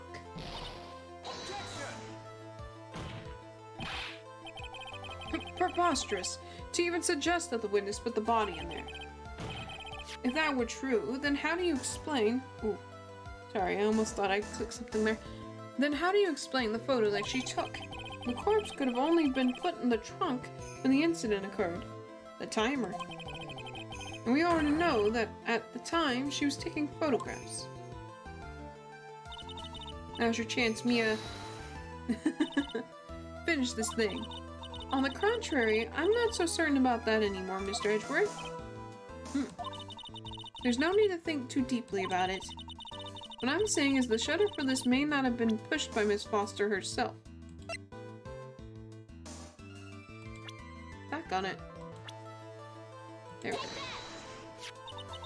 Let's take another look at this camera and see what features it has, shall we? There's a timer built into it. Even a mini tripod. Why, it's almost as if she had brought this camera just to take this picture.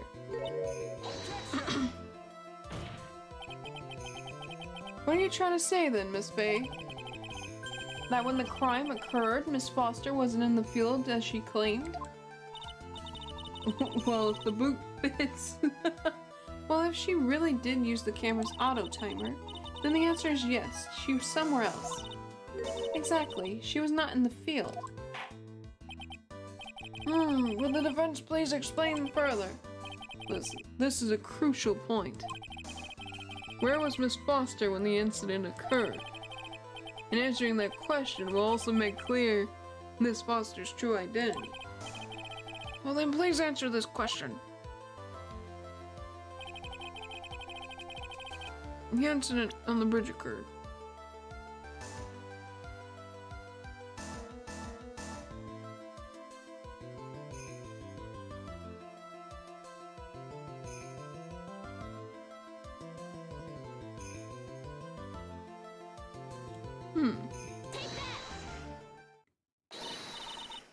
Naturally, the witness was right here. But that's where the victim, Miss Hawthorne, was standing. Order! Order! Order! Miss Faye, what on earth? Your Honor, if I may. After parting with the victim on the bridge, the defendant fled by car. Whoops, why? Every time. This would mean that there was no time to put the victim in the trunk. In other words, if someone put the body in the trunk, it could only have been before the defendant met the victim. How... I apologize. I'm gonna butcher this. How asinine. Of course Mr. Falls met with the victim. The only person with the opportunity to have put the victim in the trunk is the same man that killed her, Terry Falls. You still don't understand, do you, Mr. Edgeworth? By the time the witness photos was taken, the victim was already dead. Trying to hang in there. The person in the photo was not Valerie Hawthorne. What? I've never heard anything more ridiculous in my entire life. Then who exactly is the victim in this photo? It's obvious, isn't it? It's your own witness. What? Man, the plot twist in this show. It's the only possible explanation. The woman that Mr. Falls met on the bridge that day was not Valerie Hawthorne. It was you, Melissa Foster. Me? Let's remember that it was raining and foggy on the mountain that day. Mr. Falls himself believed that the woman in front of him was Valerie Hawthorne. Well, the defendant knew Valerie Hawthorne very well.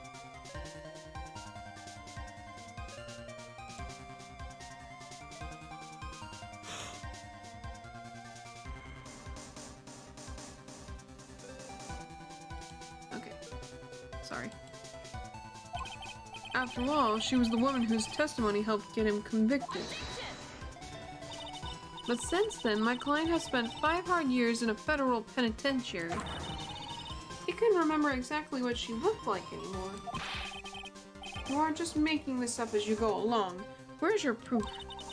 I've got it all right here. This piece of evidence will blow this case wide open. At the time of the incident, Mr. Falls had forgotten what Valerie Hawthorne looked like.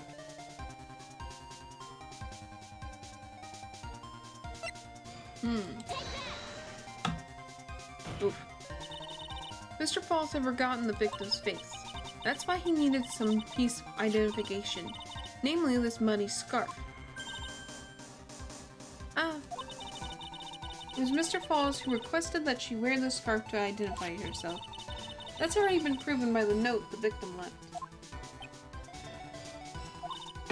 In other words, as long as you were wearing a scarf, like he said, anyone could have pretended to be Valerie Hawthorne.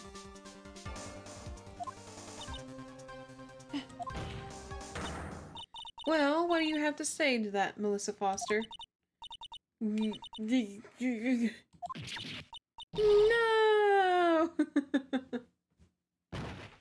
Oh, no, she fainted.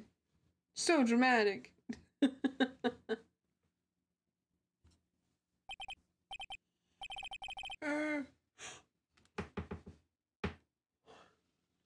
Where's Miss Foster? She's collecting herself in the lobby.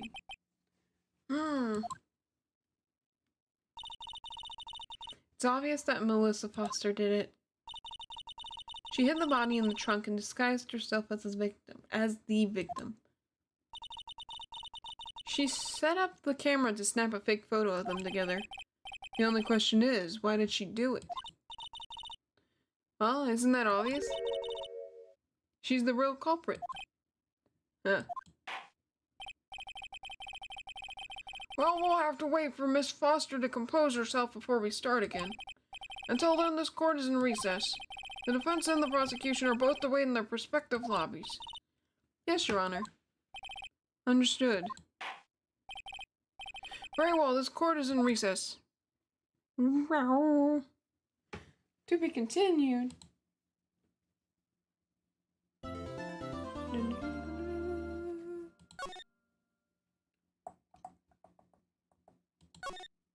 Yes. Whew. Okay.